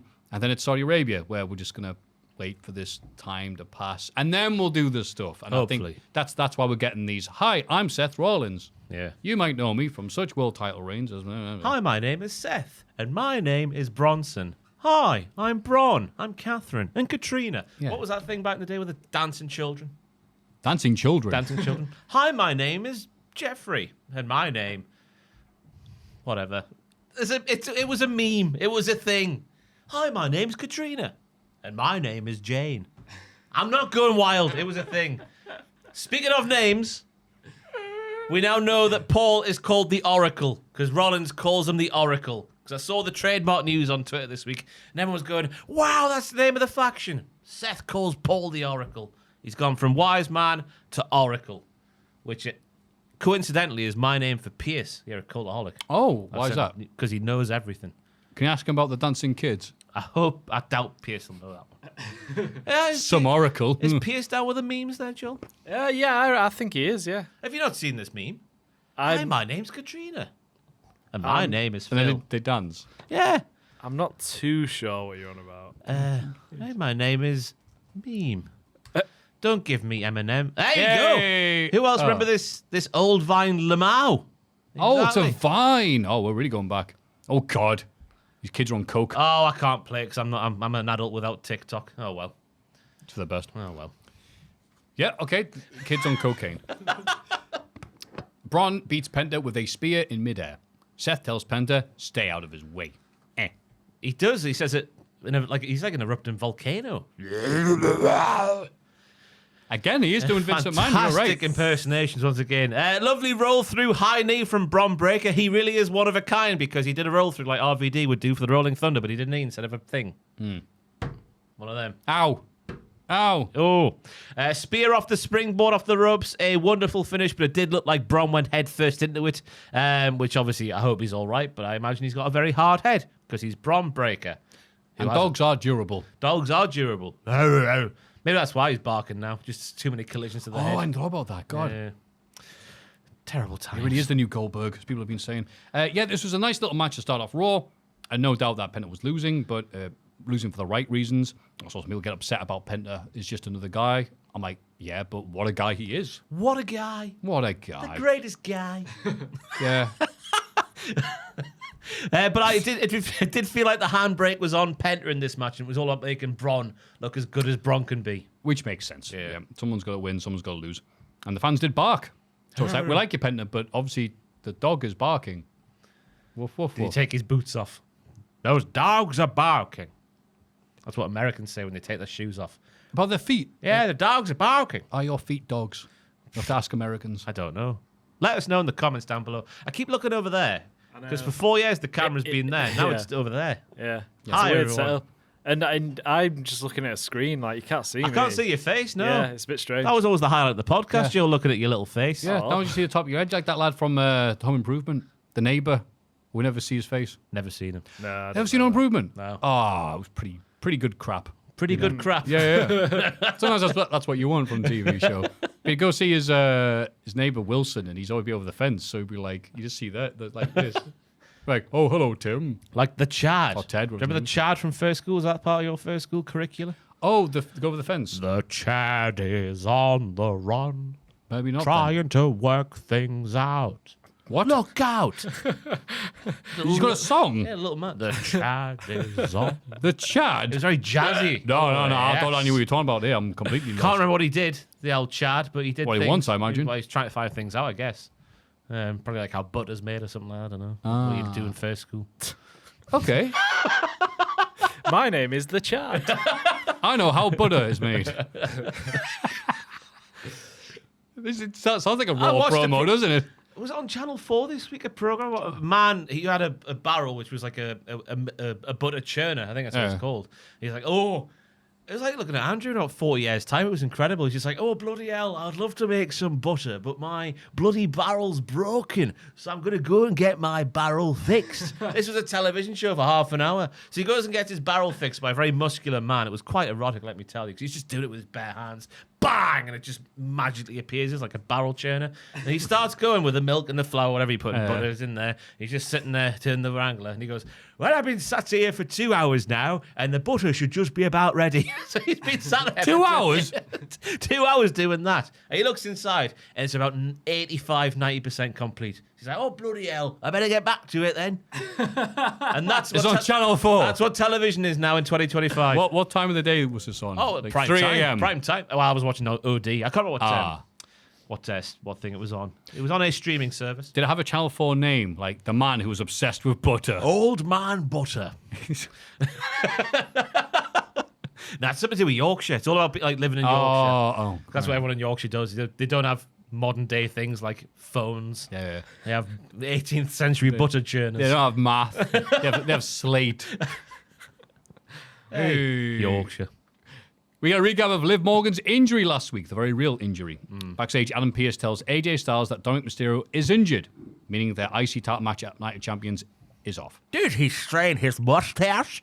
Huh? Didn't get a pop, didn't deserve to get a pop. Once he's back, AJ will still get his title shot. AJ leaves and the New Day arrive with Grayson Waller. Pearce books a title defense for the New Day next week against Balor and JD. The champions are horrified at having to actually wrestle. Grayson tells Pearce not to treat his mate so badly. Yeah. The New Day being so shocked and horrified at the idea of actually defending their belts was one of the highlights of the week for me. Yeah. Because it's funny, because it's true. Yeah. I like Kofi Kingston's retort of just, you're so bald! And he walked away. And Pearce was like, I know. And I really enjoy Xavier Woods' new like sort of get-up as a pimp. That's 2 weeks in a row where now he's just looked like a sexy, sexy pimp. Yeah. Up the pimps. But I also enjoy when Alan and Austin were walking off and on camera. They say, Alan, Austin.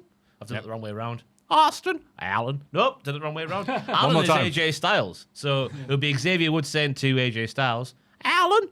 And then he would say back, Austin. You could be a Channel 4 show at this point. Yeah, and Dom being injured. Now, obviously, people are saying in a joking way that, like, yep, wait, go to Saudi without Liv. Yeah. Oh, I'm injured too. The pain travels when you're. She's in a the safety relationship. blanket. I can't go without me Liv. Yeah. No, I think it must be a legit injury because they surely wouldn't let it get up to the week before. Unless, of course, because obviously it was the Friday before this past Monday when it all just went war-tish Yeah. in the war game. Yeah. Plus, if they're not getting paid extra incentive, it's like, yeah. Which people are like, oh my God, it must be so bad for the wrestlers to go there and stuff. And I'm like, if there's no financial incentive, I don't have that much sympathy. Yeah. No one's making them. It does feel like on Monday there might have been, if Dom is indeed not properly injured, maybe they would give him like before the show went on the air. If you don't want to go, let we know. Now's the time. Yeah. But, oh yeah, if people listen to this in like a year's time, because, you know, you never know what's happening in the world or when people listen to these podcasts. Yeah, World War III might be breaking out. Probably should start with that. It's fine. Big DT's got it all under control. Yeah, it's those countries don't know what the F they're doing. Just, we're living in the stupidest timeline possible. We're fine. Yeah, we are. Are we? We knew about the bloody thing before an hour before it happened, apparently. Oh, I hadn't read about that. Oh, yes. We were given the little... Well, Cultaholic. I didn't realize we're that high up. The leader of Conservatives, Adam Pacini, was told... There we go. by That makes Donald sense, Trump. yeah. But they have so much in common. That is scary that we apparently... It was only us and someone else that knew an hour before it happened. The old strikes at the weekend there. Crazy. Yeah, we're going to get drawn into it, Maffew. Me and you will be on the front line. How are you doing, pal? Aye, the most. I'll just be stood there Joint Nine getting shot by many Inch Nails. We see a sit-down interview between Michael Cole and Goldberg. Of course, he sat down, the lazy get. Oh, his knees did. That's one bit I did see on holiday from Raw, because I didn't watch Raw SmackDown on holiday, because to be honest with you, I'm fairly down on watching these shows as full shows. Yeah, they're I don't so blame you. boring when you watch the whole thing. I'm so glad I've got my exercise bike to be on there, because one day I'm going to be strong enough to get the exercise bike like away from the program I'm watching. But I've got to say, I'm a Goldberg guy. He's the reason I was a wrestling fan. But watching him try and scale those ropes with them knees after the little bit with Gunther on last week's Raw, I felt bad. The match is good. The match, I've not got high hopes. I'm terrified for Bill. It's Saturday night's main event, though, and I'm very happy because those matches don't go long. They don't need to go. He's going to have a lovely entrance, then Gunther's going to take him down. It needs to be Bill versus Brock at WrestleMania 33. There you go. That's what it needs to be. Brock versus Goldberg from WrestleMania 20. Yeah.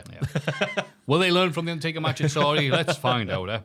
Bill says he wasn't going to let Gunther get away with embarrassing him in front of his family, and I have to admit, I had to be reminded by these guys what the hell they were talking about. It was a while ago. Yeah, I'm like, Gunther said, what about you? Like, what year was it?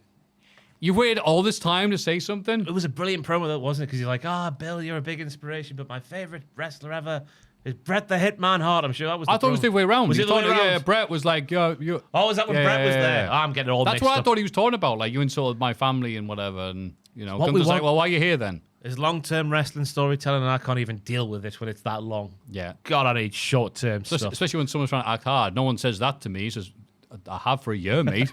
All right. It's lucky Gunther did what he did because Goldberg's looking for an opponent in his retirement match. He's going to beat the flip out of Gunther.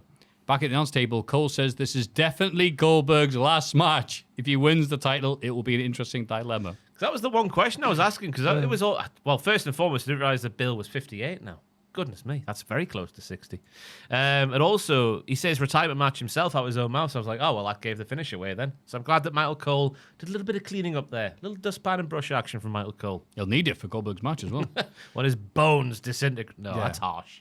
He's done well as Bill, right? And he's fitter than I am now.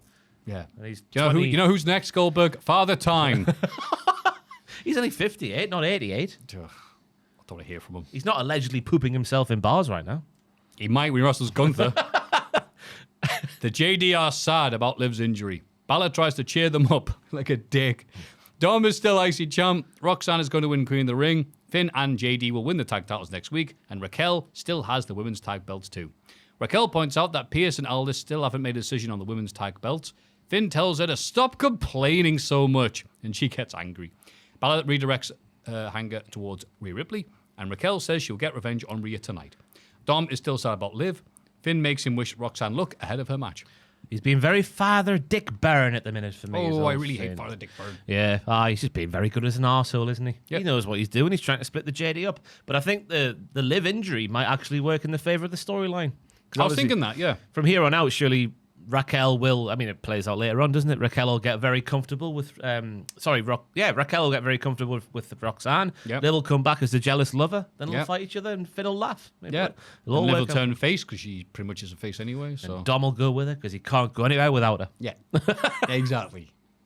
Lyra and Bailey have a tense exchange backstage. Lyra who? Lyra Valkyria. Oh. We see Becky Lynch lurking in the background, but she decides to walk away. Bailey and Lyra apologize to one another. Bailey says once she beats Becky for the title tonight, Lyra will be the first in line. If anything, Becky Lynch has been a bit Father Dougal Maguire with this one because she was on the scene, she was listening to what was being said, but before the conversation was over, she turned and walked away and therefore made assumptions. And we all know what happens when you make assumptions, Maffew. Everything goes perfectly. You make an arse of yourself. Damn it, I was so close. Assumptions. That's what she called it. Yeah. Arse humptions. But yeah, if she just stay where she was, because they didn't know that Becky was there, she would have heard that they're not working in cahoots. Yeah. She's a silly Billy. She is a silly Billy. Jade Cargill beats Roxanne Perez to advance in the Queen of the Ring final. She poses alongside Asuka on the stage ahead of their match at Night of Champions. There were some very impressive things in this matchup, not the least being when Jade Cargill is calling a backbreaker in the middle of the tilt-a-whirl bit before the backbreaker in such a nonchalant way. She just goes, backbreaker, and while she's spinning Roxanne around her head like a pizza dough. Bonk. Corey poking holes in the game of a lady again. Apparently she poses too much, does Jade. He just hates random women for no reason. I imagine Carmella's got an axe to grind with Jade Cargill. Yeah. I'll do it for you, darling, on the air. That being said, Corey Graves is so much better than Pat McAfee now. I don't miss Pat at all. I did not miss Pat either. Yeah, No. which is weird to say because when Pat had that first run, I'd be saying the opposite. More Pat. But now we've had more Pat. And it's too much Pat. Yeah, and I agree with that. And I think Graves is just doing the heelish thing of point out someone's negatives like they used to do back in the olden days. I think sometimes you can go too far with it, like he has in the past. But sometimes it's like, no, Jade does pose a lot, and he's just doing, well, what am I supposed to say? I'm supposed to say something negative about her. He always says it's so much louder with certain ladies. Like Jordan Grace very recently on NXT. Yeah. And someone on the main roster a few years ago who I've forgotten the name of again. But it was a lady, anyway. Yes, I know what you're talking about. But yeah, good back and forth match. Nice clash of styles, as you would expect. And I'm not shocked that Jade won. Yeah, it feels like she's going to win the entire thing. Yep. But maybe just the idea of the backstage bits with Roxanne Perez. It looks like I'm winning Queen of the Ring. It's like, oh, are you guys coming with me? No. Maybe if Roxanne won the crown, that would help with the Liv Morgan injury angle even more. Because Raquel would be dazzled by the sparkles of the crown. Oh, you are good, you. Oh. Do you want to hold these tag titles for me? Yeah.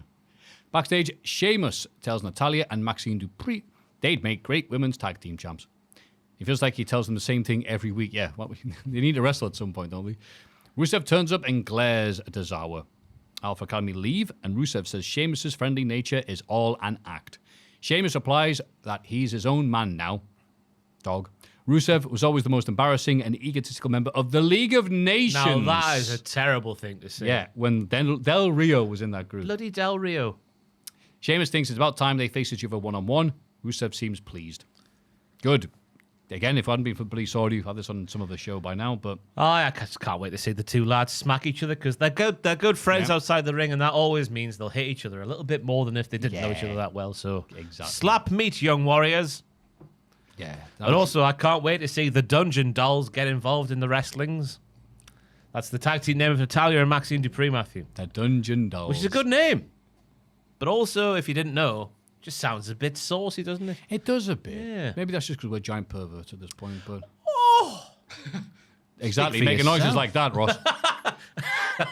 Obviously, Otis not on TV. Alvarez said, yeah, Otis is not on TV. Not sure why.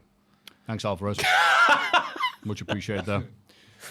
Gunther arrives to hype is a inevitable loss to God. Who wrote that? Shut up, Jack. Bill recently told Gunther he was next. For most people, next means getting speared, jackhammered, and beaten. But it's not 1999 anymore, and Gunther is world champion.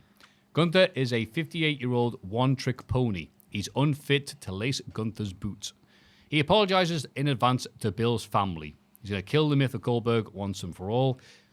And I was very happy with the segment because there were notable cheers when Gunther was saying the stuff about Bill. Trepidatious, Maffew. That's the word for me with this one. Because remember the promo he cut before the match with Jey Uso? And he was like, I forget what he said, like verbatim, but I'm going to kill you, basically. With the same P and V in his voice as he had When in he this spoke one. to Pat McAfee as well. I think that's what I'm talking about, yeah. And then he gets to the match with Jay, and he's all nonchalant, he's not taking it seriously. So this time, I want the match performance to follow up from the promo. Because this was yet another Gunter promo that left me going, woo yeah! You kill him, Gunter! Woo yeah! He's arguably the most complete wrestler in the WWE at the minute. Gunter, Oh, yeah. arguably. Promo, in-ring, all of it. Theme music. Theme music, yeah. Gunther. Yeah. It's cheesy, but it works. It does It's work really for grown him. on me. Yeah. But it's staggering to think how good his promos have got when you think back to his wonderful promo with Colt Cabana all those years ago. Did I say something? Becky Lynch is interviewed ahead of her title defense. She accuses Bayley and Lyra of conspiring to work against her. Together to work against her. Sami Zayn is interviewed next after his loss on Smack. Oh, that was the segment, really, wasn't it? Yeah, that's what I'm saying. Just stick around, Becky. You would have seen that they're not. Yes, there was a promise made, but they're not working together. No. Hey, what's she like? Sami Zayn is interviewed next after his loss on SmackDown. Karrion Kross interrupts and again gets a lovely there. I had a word there and it fell out my mouth. He had a big pop. Try and be clever and just mess it up. He had a lovely pop from the What crowd. were you trying to say, Matthew? Get it out. You can do it. Lovely, lively pop. A lovely, lively I pop. almost said lively. I'm pretty sure that's a name. Blake Lively. Yeah. Sammy will never be a world champion, says the popular Karrion Kross. Lively and lively. Sammy lays Kross out with a big red hand. I've just gone out to speak Big now. red head. Nah, it's all going wrong. It's all going wrong. Been a great audience. Thank you Hello, very much. Sammy. How are you? He says. Doop-a-doop-a-doop. Kross reveals that Pierce has made their match official at Saudi Arabia. TikTok, Sammy tells Kross. It's nice. His favorite app. I know, yeah. Sammy leaves. Kross and Scarlett laugh evilly because he's right where they want him. Well, that's Does that every bleed time, doesn't he? But this is the first time it makes... I wanted to get The punched. first time it makes sense because he's actually got himself a premium live event. I know he said payday there, but appearance will go for because we know now there's no extra fee. I finally got a PPV. Saudi Arabia. Great. Because it was another promo where nobody mentioned Karrion Kross, but Karrion Kross was there. And he just laughs at Sami Zayn for failing to finish his story, which I thought was quite funny. So, yeah, I still think he'll just lose. I've seen a lot of people on Twitter going, oh, they should turn Sami heel because Karrion has compromised his mind. I don't think they should do that at all. That's better for Kross than it is for Sammy. Like, we want Sammy to just do the Bret Hart thing of going, like, no, I want this. I'm going to just prove I'm better than you, and I'm going to do it. I'm going to turn heel. Yeah. Like Bret Hart did. I could have picked a better wrestler there. Sorry. It's because I'm wearing this, courtesy of Montana Billy. Thank you very much, mate. Oh, I washed mine this week, Big Bill. Yeah. Been at the bottom of the washing bag because, when you get back off holiday and you got to wash all Yeah. the clothes. Hey. Hey, clothes. What do you like? I'm interested in seeing the crowd react to Karrion Kross over there. Yeah, does it translate over there? Yeah. Do they have Twitter? I've got Twitter over there. That was a silly thing to say. I imagine you get a deafening pop. Unless they said they diddle with the sound. But yeah, that works. Unless they diddle with the sound. Yes. And just pipe in boos everywhere. Or silence. Like they did for Joe Hendry on NXT. That was deafening silence for Joe Hendry. There were a few people on NXT that got zero pop, and I went, am I watching this right? Yeah. Like, is my copy, like, you go up to your TV and hit it over the thing. Are you on? Hang on. Very odd this week. Yes. Becky Lynch defends the IC title against Bayley. Becky throws Bayley over the announce table and buries her under a pile of chairs, trying to win via count out. You know what people are like. Here comes Becky Hogan and the rest. Lyra arrives, so Becky tries to provoke her into causing a DQ, but Bayley stops her. Lyra is hit with a baseball slide from Becky shortly afterwards. Bayley is set up for her big elbow drop, but Lyra gets to the ring and attacks Becky. The match is waved off. Becky retains via DQ, and Bayley is furious at Lyra, who does look like an absolute tit, to be honest. Yeah, why did she get involved? She ruined Pamela's match. Yeah. I know we're going to get to a three-way as like the end goal of this little storyline at the moment, but we could have got there in a better way, surely, because Lyra just looks like an arsehole now. I agree. I don't mind them having an inconsistent finish, but the match was very good, and I was enjoying it, just the two of them being dickheads to one another outside the ring. But what a poo finish. Yeah. Okay, in order for this to work, we have to be stupid. Yeah. And yet I hate it when they have to just be like, oh no, I did the thing. Yeah, you did. Because Lyra was getting like almost, organic, I'll say the word. She was getting organic cheers after the feud with Becky. I thought the feud did a lot more for Lyra, as it should do at this stage of the game, than it did for Becky. We got her getting good cheers. But that sort of undoes that a little bit. I'm not saying it undoes it completely. But it makes you think, oh, what an arsehole she is for getting involved in Pam's big match. But I did think that Pamela was on point. Because either she had this gear made after WrestleMania, or this is the WrestleMania gear she was going to wear. If you look at Lyra Valkyria's outfit for WrestleMania, as I saw someone on Twitter point out, Bayley's is very similar. So I hadn't noticed that. So she got wiped out just before Mania, didn't she, to be replaced by Becky Hogan. Beep, boop, bop, beep, beep, beep, boo, boo. I am a real Irish woman. Fight for the chocolate. And nothing else. But I was a proper ding-dong battle, given plenty of time. Felt bigger than the Raw match, which is what we expect from those two. I wrote down coconut there, but I said Becky going for the count-out, which makes a lot more sense. Becky going for the coconut makes no sense. Oh, those Irish coconuts you read about.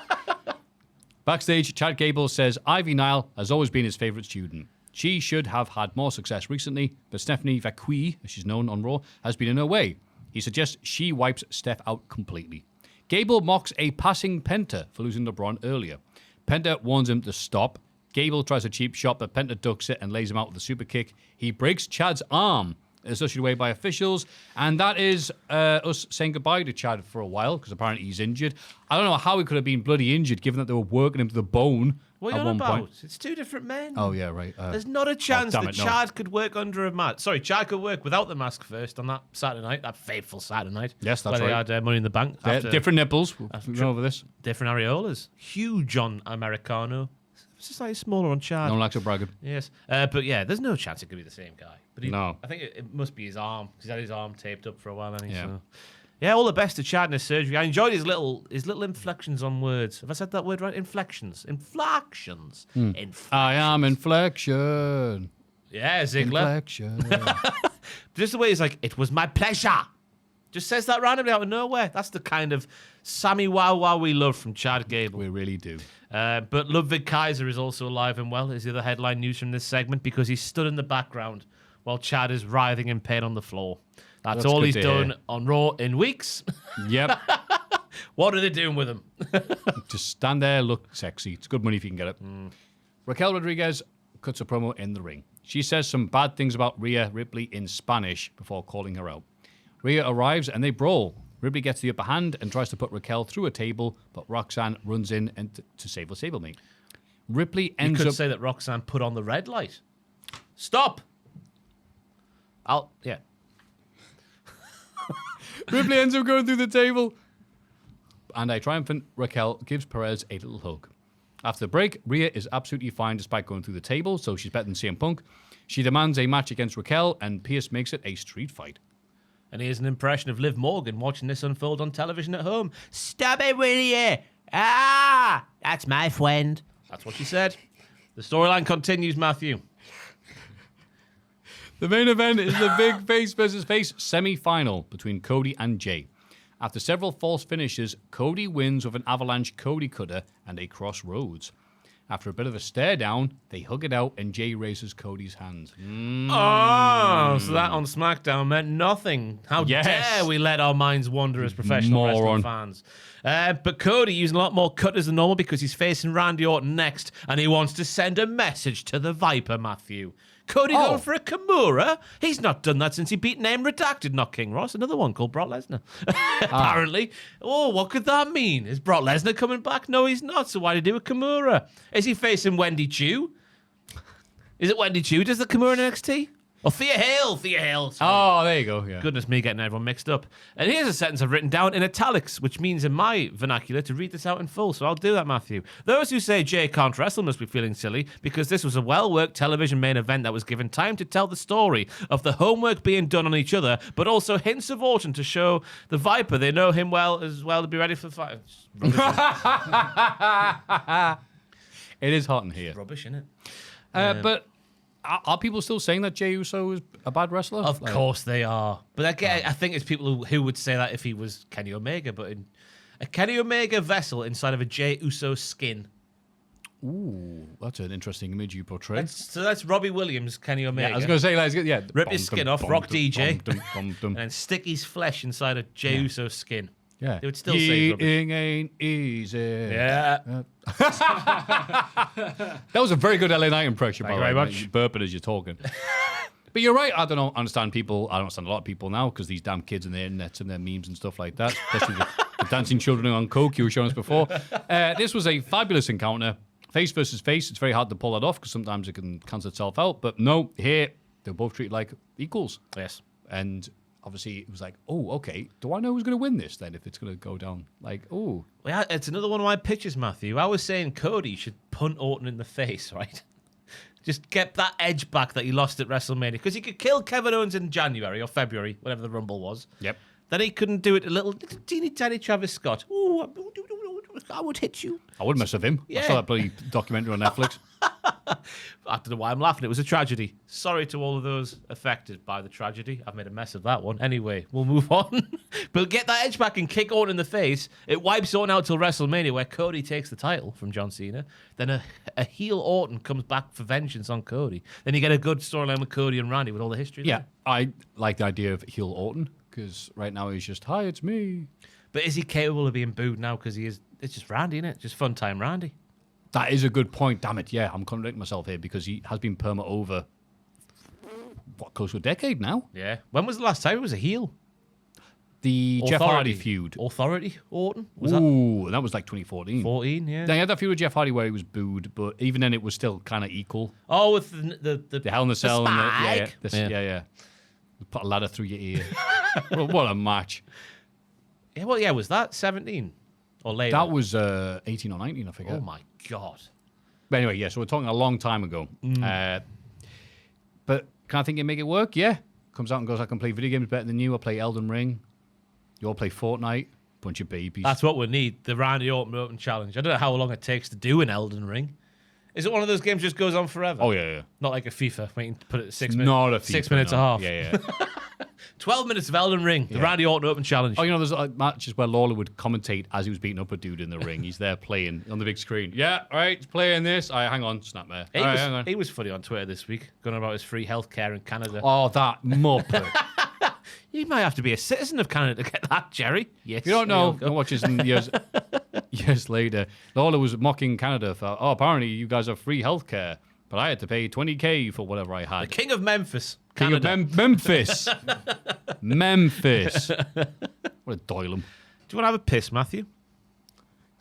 I mean, I do. But, I could sense Look, it. they're like a segue. NX Bloody T. Oh, you're back for this. Hooray. I rubbed my eyes when you started, so I just... Should we do the big question? It's Cultaholic's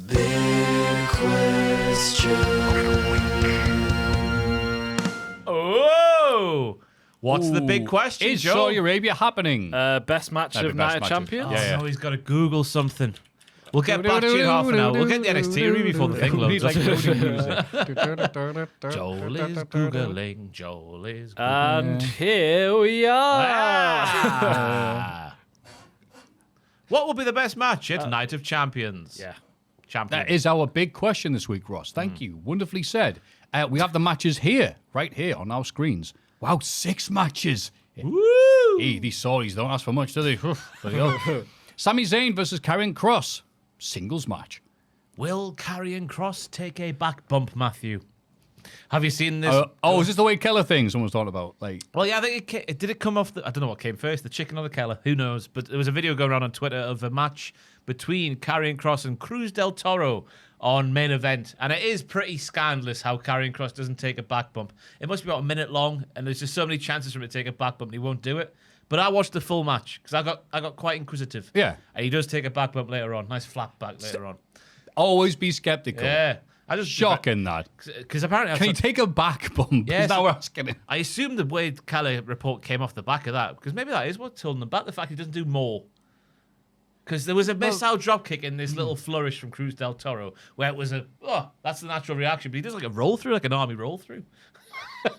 Oh, I mean, it's for main event. I can see him like, why not? Why are you busting? You should be wrestling He's been- that like his WrestleMania main event, Matthew. Cross has been wrestling on main event all this time? Yeah. No idea. You don't see the entrances on Twitter where everyone's going, whoa, why is this pop not on Raw? No. He's been getting them on main event. But I don't, there must be something. Maybe he should do more. Not that he never does them. Interesting. But I think the match will be fine. It'll feel like a Raw match. Now that he knows this is going around, then he seems somebody who's online a lot. He's going to be bumping like Kurt Hennig in his prime now after Shawn that. Michaels at SummerSlam. Yeah, there you 05. go. He's going to bump during his Oh, entrance. Please Karrion. The crowd start cheering for Sami Zayn, and they're going to be very loud. Whoa, back bump for that.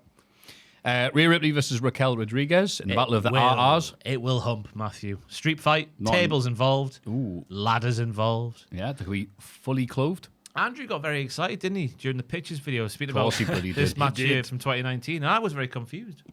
He Yeah. didn't elaborate, did he? No, you've got really He got excited. really excited. So I, Oh, just no irony, just excited for this. he was just going, "Whoa." That mask is slipping. Go make some butter. Yeah, but no, Ripley and Raquel have had street fights on Raw. Swear they've had one, and it was very exciting. Yes. Will Roxanne get involved? The stipulation certainly doesn't lend itself to that happening, Matthew. Yeah, Rhea's a very silly person to put herself in this position. Yes. And Damien Priest is going to be there, and he's not been in that. Oh, no, wait. They take a picture of themselves in the plane. So Oh, yes. God, aye. Very good detective work there, Matthew. There you go. He will walk through the door and help. Jacob Fatu defending his United States title against Solo Sikoa. more people will get involved, I imagine. Could Yeah. Tangaloa come back? Could Tamatonga come back? Will Hikuleo make his debut? It'll be fine. It's all about Jacob still. But I reckon Solo's got to win that one. Yeah, because Jacob's destined for bigger and brighter things. Yeah, and Solo called him an idiot. And then now he's presumably got this army around him while Jacob's on his own. He's obviously got JC Mateo there as well. Yeah. So he's got to win. You can't call the guy an idiot and then have an army against one man and lose. Yeah. Plus, I like the idea of Solo just being this camp divvy with his mates helping him. Like Woody. Basically, yeah. Oh my God! I didn't see it. Good catch, that, mate. Was it? You didn't even sit down the microphone. Like Woody. Oh, there you go. That's next week's Hall of Fame. Oh, man. Bloody hell. That was good contact. I've probably got DNA of like 17 different people Oh, on my yeah, phone now. God. 2019 dirt just flew off that. Oh, God. Asuka versus Jade Cargill. Can Jade keep up? No. Oh, Joe! No, says Joel in the background. Did you Okay. just say F no? No, I didn't say the F. All right, what did you say? I just said no. No, you're hearing that in your... Because the concussion you just gave yourself. It depends if it'll be a quick match or not. Yeah. She might get a bit exposed, I think. I mean, logic would tell you that Asuka's there to just put over Jade and make her look as good as possible. However, the tease of the old Asuka versus Io Sky matchup. Ooh! They have sowed some seeds of doubt. Sowing the seeds of doubt. The literal ones, if you live in Yorkshire, that's where doubt comes from. It's It's all farm. the fields and scatter them with hands. I've been buttering this doubt for 2 hours. Yeah, I'm interested in seeing how Asuka can make Jade look good. Asuka can have a great match with anybody. I don't recall having many bad matches on the card, and obviously Jade is a very different wrestler. So, yeah, I'm looking forward to that. What will happen? Bloody hell. So there is also the chance that Asuka could win. Yeah. So a bit of suspense.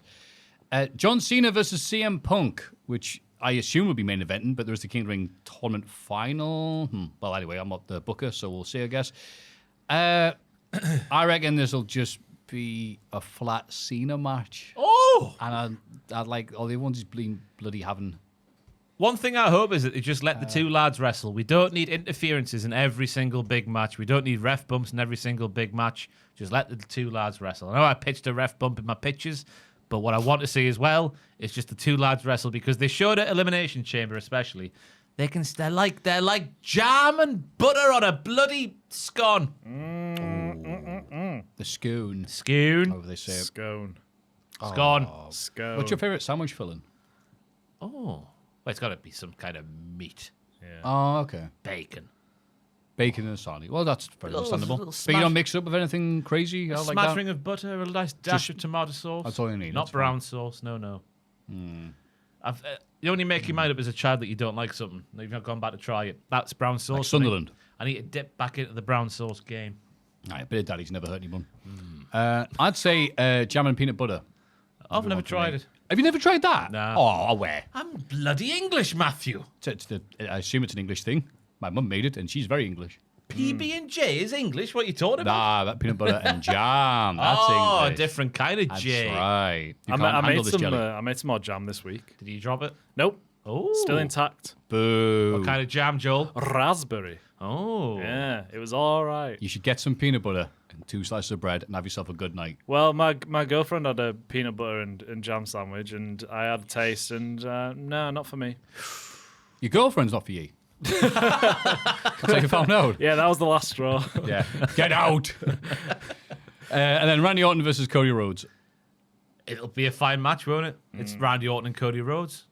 It's Randy Orton and Cody Rhodes. It's a singles Randy match. Cody, yeah, I think it depends on Cody's got his working boots on. Best match. It's a dry card. It's not inspiring, is Yeah. it? I mean, it's never inspiring, bloody these Saudi shows. The fact that we do the lovely stream with Pachiti's last, I believe. It is his last. Yeah, and it'll be a charity streamer. It is, yes. Yes, because that's how capitalism works. Is how we're doing it guilt-free. Sucks, isn't it? For them's the breaks. I'm more annoyed that I have to watch this on a Saturday.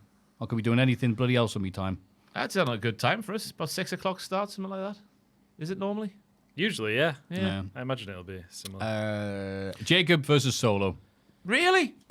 Really? Oh, I'm going to go John and Phil. Rolling the clock back, meshing like eggs and flour to create a lovely meringue. Oh, An okay. overrated delicacy, many say. I don't really like them. I don't like the texture. That's what I said. Yeah. Andrew loves a meringue. Of course he does, the little weirdo. I'm happy to be wrong. I hope Cena and Punk have a good match, but I'm just not expecting it because Cena's not been consistent lately. Punk has been, he's been actually fine. I think about it. It's just, it's Saudi. Cena's not coming back here. Punk may be returning. We shall see. Will the show be happening, do you reckon, Ross? Yeah, of course it will. They'll just put a hat on the stadium. A big hat. A big hat, just to stop a bomb hat. You know? The yellow builder's hat. Blocks anything then. Well, that was the big question. Now for the big show of the week, NXT. Last Legend, Izzy Dame, Jada Parker, and Jordan Grace all say they're going to win tonight's four-way number one contender match. They do. There is no glory waiting in the darkness, so I stepped into the light. I hate the culling. That's what Izzy Dame said right there. But she did say, it is what it is. Which is a great catchphrase. I forgot that she actually said that. It just became a dumb joke on this show. But she does actually say that. And Jordan Grace needs to let us know that she's desperate. And the start of her theme, which I've got written down later on, I couldn't believe it because I missed. Well, oh yeah, the thing last week. I saw the show, but I was like skipping entrances and stuff just to try and make it a little bit more condensed. And I didn't hear that she had a new theme. Yep. What does he say at the start again? It's like, it doesn't end till I win. Something like that. Jordan Grace. Is there a word said? Oh, maybe they've added it then. But I skipped it because it's not over until I win. Jordan Grace's famous catchphrase. It's not over till I win. Crap theme. Fire Death Rebel. Clap, Yeah. clap. Down with the Death Rebel. All right. Trick Willie successfully defends the TNA title against JB. After the bell, Trick says he's carrying two brands at the same time. He's the greatest TNA champion of all time. Joe Hendry's music hits and he attacks Trick from behind. He clears the ring and stands tall, but Trick raises the belt on the ramp. So the match, first and foremost, JB is going to have a phone call from either Stone Cold Steve Austin or Papa Shango with the smoke and skull on his ring jacket. Oh, it was very nice, wasn't it? Yeah, it's lovely. I forgot he's had that for a while, but I think it's like a big match attire. Big match attire. He should wear it as he wrestles. It'd be way cooler. Just blind his opponent. The skull be helping him. Watch out, JB. Just put like mace or something in there instead of smoke. Perfect. But I thought JB looked like he belonged in there with a man who was main evented many main events recently, which is good for JB. The big lads did the big hits until Trick whaps out a Randy Orton 2002 dropkick after some very, very heavy hits. The lads did really well in the Trick powerbomb spot. That looked like it was going awry, but JB... I'm big. He's like 6'8", but somehow he managed to sort of flip himself around inside the midst of a powerbomb going wrong and land on his feet. Fantastic. Oh, he's good as JB. Yeah. Trick is Trick. Aye, it's crazy that he's not. We think back to the amazing match he had last year. Dijak and Oba. Yeah, and it's like, they're all going strength to strength. Dijak got released, sorry, not renewed, whatever, and JB has just been getting twatted by the Cullen. Yeah. Could be worse, Dijak, I guess. Yeah. But here, he looked absolutely fine here, and I did like the story of like what he was doing with the power moves was fine. It's only when he took those risks he didn't need to take, like going for the moonsault. I'm like, oh, okay, that's nice, simple storytelling. That's good enough for me. Like Brock Lesnar at WrestleMania 19. Yes. Except he won that, but yes. He shouldn't have.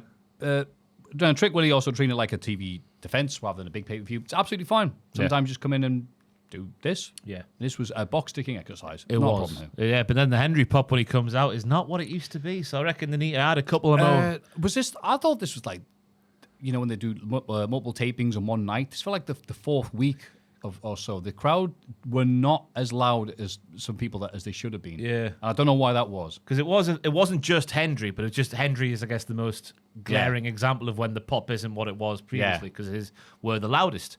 But I was thinking maybe didn't need to add because obviously watching the show in chronological order, you don't know what's coming later. So it was a thing where lots of people weren't getting the pops they might normally get. So maybe it was an issue with the shed. Maybe there's a hole in the roof and the sound's escaping or something. I don't know. Yeah, maybe they were listening to the game on TV on their phones or whatever. I don't know. Tavion Heights has been injured during training. He accuses Charlie Dempsey of doing it deliberately. He bloody did, by the way. Charles, knobhead. Dickhead. Because he was worried Tavion would win tonight and leave the NQCC. Charlie and Ren both say it was a training accident. Charlie will happily take Tavion's place in the match tonight, though. Tavion reveals that he's still clear to wrestle. He just needs to wear a protective face mask. Poor Ren Sinclair. All kinds of A1 because she's caught in the middle of Charles and Tavion. I hope Tavion gets out of there because Charles is holding them down. Yeah, this made me go, oh, by gum, on tonight's Emmerdale. One lad needs to get out, but he can't. But he's got the protective face mask, like Steiner in 2000 against Goldberg. I think it was like the Sultan. Yeah, it was a big thing, like, bloody hell. I'm fine, I'm just wearing this old knight armor. It actually looks like our furry friends when they dress up as a dog. We do have those furry friends. Like a gimpy dog. Have you had any messages from them? From the furries? Yeah. No, not really. Oh, that's a shame. Have you? Oh, yeah. What kind of messages? Woof, woof. What do you Things of that nature. What do you reply? Bow wow. Like, who's a good boy or something like that. I usually talk to the dogs. Do you really? No. Hi, how you doing, pal? Yeah, all right. But yeah, they talk to me. You look like a They talk to me. I've got furries in my hand. They show me fun I didn't ask about. They talk to me. I sound like you said Fanta. They show me Fanta I didn't ask about. They love the lemon flavor. They talk to me. But yeah, I was tickled by this because, you know what? Actually, I was like, this was okay. And then the match happened, which I was really into. Oh, yeah. Oh, before then, though, Miles Bourne is chatting to a couple of Florida Gators. I think you'll find, Matthew, that's George Gums Jr. and Tyreek Sapp, cousin of Sean yes, Ross. there you go. Yes. Gators are so back, it says here. Lexus King tries to interrupt, but they ignore him for a bit. Lexus says he and Miles are both lone wolves, but woof woof. But Miles disagrees. They're nothing alike. Miles worked hard to get where he is, while Lexus took every shortcut possible. He really is his father's son. You can't say that, man. I want like a horrible cut of just all the times they go, hey, you had a dad. Lexus calls the football guys, but then Wade Keller will be like, no, Lexus King has to have it in his contract. Lexus calls the football guys losers. They're ready to fight, but he runs away. I really enjoyed the bit, right? We don't see it too much in NXT where Lexus is like stood behind Miles, who's talking to the Gator footballing men. And he says something, but like Miles doesn't react. And then Lexus goes, aha, yes, he is death. And then shouts a bit more, but then Miles is like, I'm just ignoring you, don't worry. I really enjoyed that bit because we don't see it often with Miles Bourne on NXT. Where this is going, I don't know. Hopefully, George and Tyreek flatten Lexus King. Yeah, and I hope they win the big game. Yes. For the Florida Gators. Aye. Snap those jaws, boys. Oh, Friday night already. Tavion Heights loses to Javon Evans, meaning he has to stay in the NQCC. Evans is laid out by Jasper Troy after the bell. Troy storms the back, glaring at the NQCC as he passes. I think Tavion looks like a main event man in there, the way he wrestles that match, the size of the man. The fact he used the mask for a headbutt before a German suplex. What in the Grande Americano is this? But good outing for both men. It was definitely just all about how to make, look at how good Tavion is. Absolutely. Yeah. I was not ready to enjoy this match as much as I did because I think I forgot how Tavion Heights wrestles because the focus has been on Miles Bourne for so long. He's an Olympic boy. And I felt really stupid forgetting that because when was the last time he had a match? He's wrestled a fair few times recently, but not in like not against someone like Javon. Right. Yeah, and I was just like, wow. I'll have a look for you, Matthew. You're doing some, thank you. You're doing some stunning stuff here. What have I got written down here? Just the ragdolling stuff. The go-behinds. They're doing the Olympic stuff. Just doing it very bloody well. Going to the armbar. I've not made any exciting notes. So just gone, look, he can wrestle really well. Bloody hell. And I think Javon Evans being the size and shape he is meant he could just pick him up and ragdoll him. So that was fantastic. So he's had 5 televised matches since the start of April. One was a tag team match. The other one was at the gauntlet for the tag team titles in April. Oh, the gauntlet. Right. May went to GCW for a match against Roy Isaacs. Was that the... Bloodsport? Oh, Bloodsport, right. Of course not, yeah. Then we had a number one contendership battle royal. Yeah, so you went there for Tournament of Death, sorry. Then he's had 2 singles matches since the 27th of May. One was a defeat against Mike Santana, and then this week's show. So he hasn't wrestled. Yeah, okay, I vaguely remember the Santana match. I think it was just about making Santana look good. This is about making him look good, and he excelled in this. So I was very tickled by this. I think the story just writes itself, doesn't it, now, with Charles holding him down until eventually have the match, and old Willy Wonka gets whizzle-wazzled. That's right. Bless the him. Oompa Loompas take his factory off him. Yes. And and I realize now, they did that thing with the mask just to make it like he's losing, but there's a reason why he's losing. Yeah. He's protecting his defeat. Yes. Fantastic. Clever Sean What a clever boy. Clever John. Who's a clever Shawn John? Michaels. Who's, But I reckon- who's a sexy boy? Just off the back, because I was like, oh, here's the Sultan's mask, just the way it was formed at the front. So I'm expecting Rikishi to get his thong in a twist on his podcast off the back. Yeah, of what it. else is new? Yeah. Why hasn't Jey Uso won the NXT title yet? A video package catches up on the D'Angelo storyline developments over the past week. Also, Noam Dar is injured and has to relinquish the Heritage Cup a few days ago. What's happened there then? Yeah, I was very curious because I was like, wait, hasn't Noam just come back? And he just won it, yeah. He just won it, and now he's out again. And I had to have a look on Cage Match, and he has been wrestling NXT Live events and some other show, I can't remember. Evolve. That will be it, probably. But like, LFG? yeah, maybe. But he's been wrestling, but not on TV. So if you're just watching NXT like a normal human being, you'd be like, he's come back, and he's already done. Yeah. Like, really? Main roster. World Championship. Noam Dar. I would hope for that. But now, Stax and Tony will compete for the vacant cup. Luca managed to convince Ava to put Tony in the match. Tony thanks Luca on Twitter, but is still wary of him. Stax thanks Luca too for providing him another chance to embarrass Tony. He calls Luca his consigliere. This storyline's a bit naff. It got a bit naff Yeah. the moment that Luca came back and just stood there at ringside while Tony was wrestling.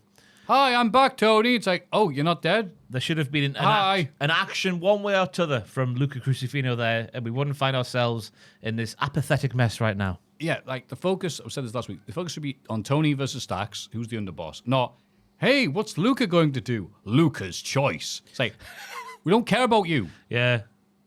Yeah, the legal eagle. No one likes a legal person. Yeah. Like the illegal eagles. That's just The cool ones who do drugs. No one likes someone in a legislation role. I should say, no one likes a legal person.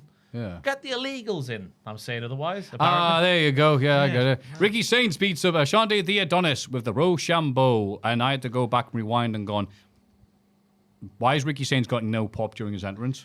This is the thing. Hole in the roof of the shed. Joe It had to Hendry's be. fine. That absorbed all the heat. Yeah, Ethan Page got a noise. Ricky did not.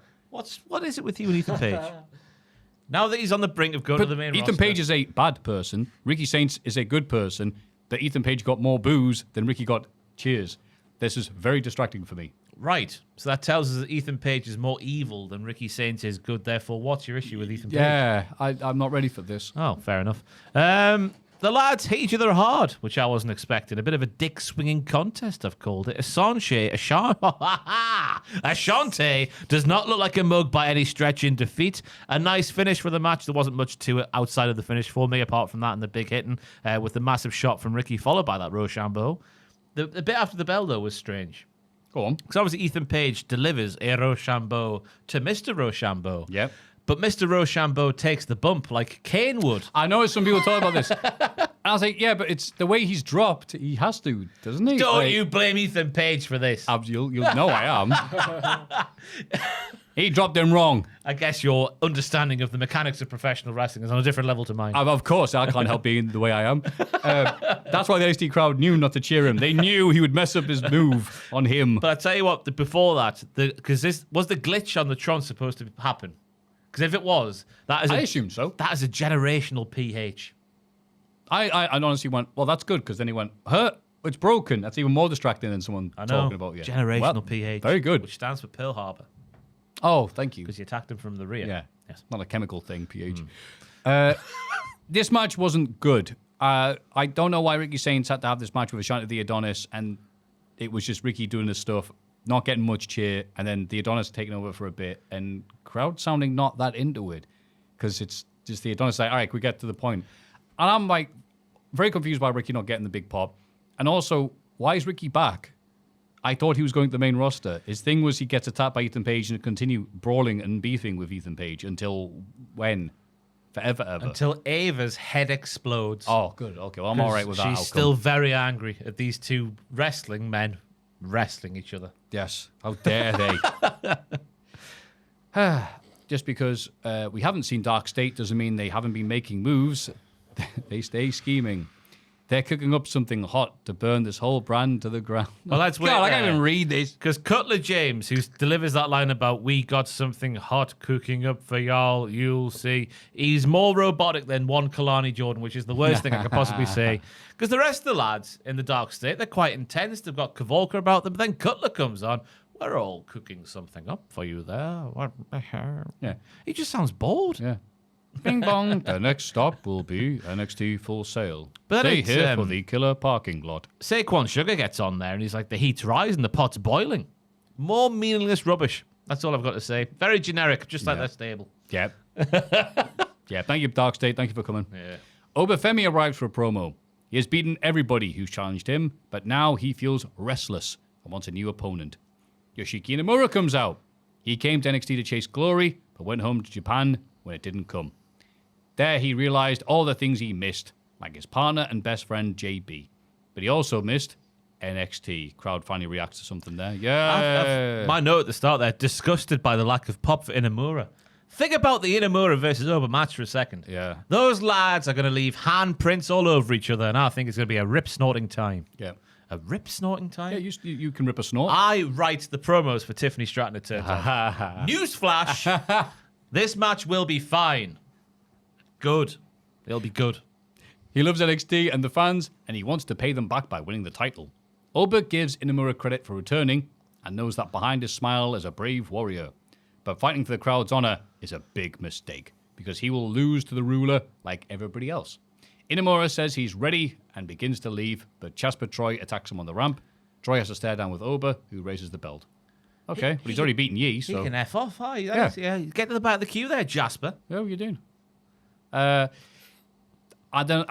think they were expecting Inamura to be more over because he came back, but it's also just like, yay, I'm back from Japan. It's like you went away for a week.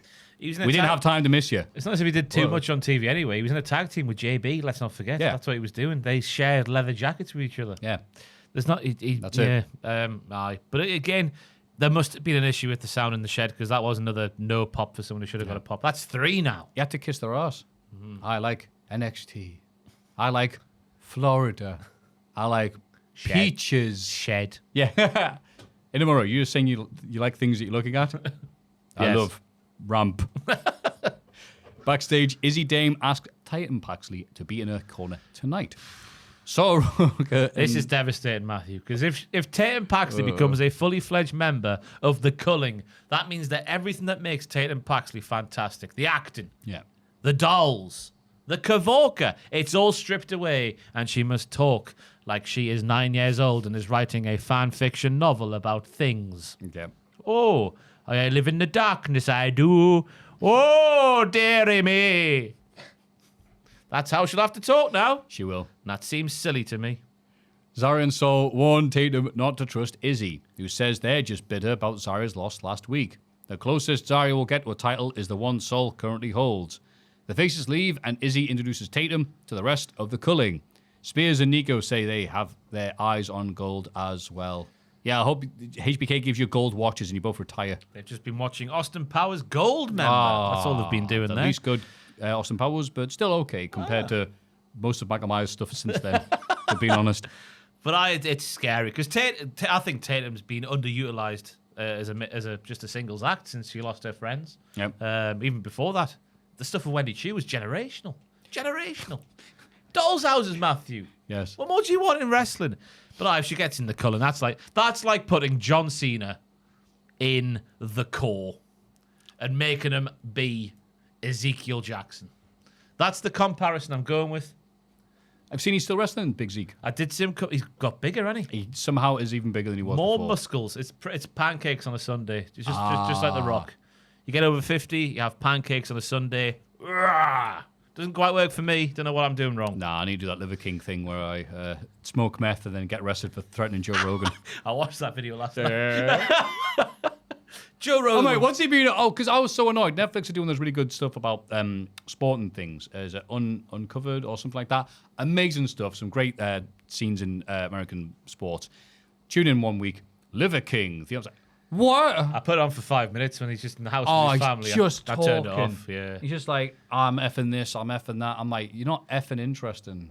He's an effing liar, isn't he? He's also an effing liar. Yeah. I like him now that he does meth. He might want to come here and fight us, Maffew. And he would batter us. I think Rogan would batter him, but I think he would batter us. That's all right. I guarantee I can outrun him or outwalk him at this point. I'm like, take Ross. He would eat me as well. Oh, he might. Just like those bloody big testicles he puts in his mouth. Yeah. He loves raw meat. He loves game meat. Wesley and High Rise meet with Trick Willie in the locker room. He's angry about Joe Hendry. They'll check to make sure he hasn't appeared. That's good. Wes reveals that Ava has given him a match against Hendry next week. Trick says if the three of them can take care of Joe, he'll owe them big time. And he goes, Joe who? And he goes, Joe Mama. He doesn't, but this NXT episode's killing me. I got done by one of them this week, and I can't remember what it was. It was something about nuts. Oh. Yeah. Everyone else in the chat had heard about it, but apart from me. Not D's nuts. Yeah, it's like suck on these nuts. Oh, it's stuck on D's. You want D's who? Yeah, something like that. Oh. Yeah, I got done by bless. that. Yeah. The Tiff Strap promo got you. I know, yeah. I am from the 1950s. Bless you, mate. But it looks like Trick might get a set of goons. Potentially. In the form of the High Rise. That'll be exciting.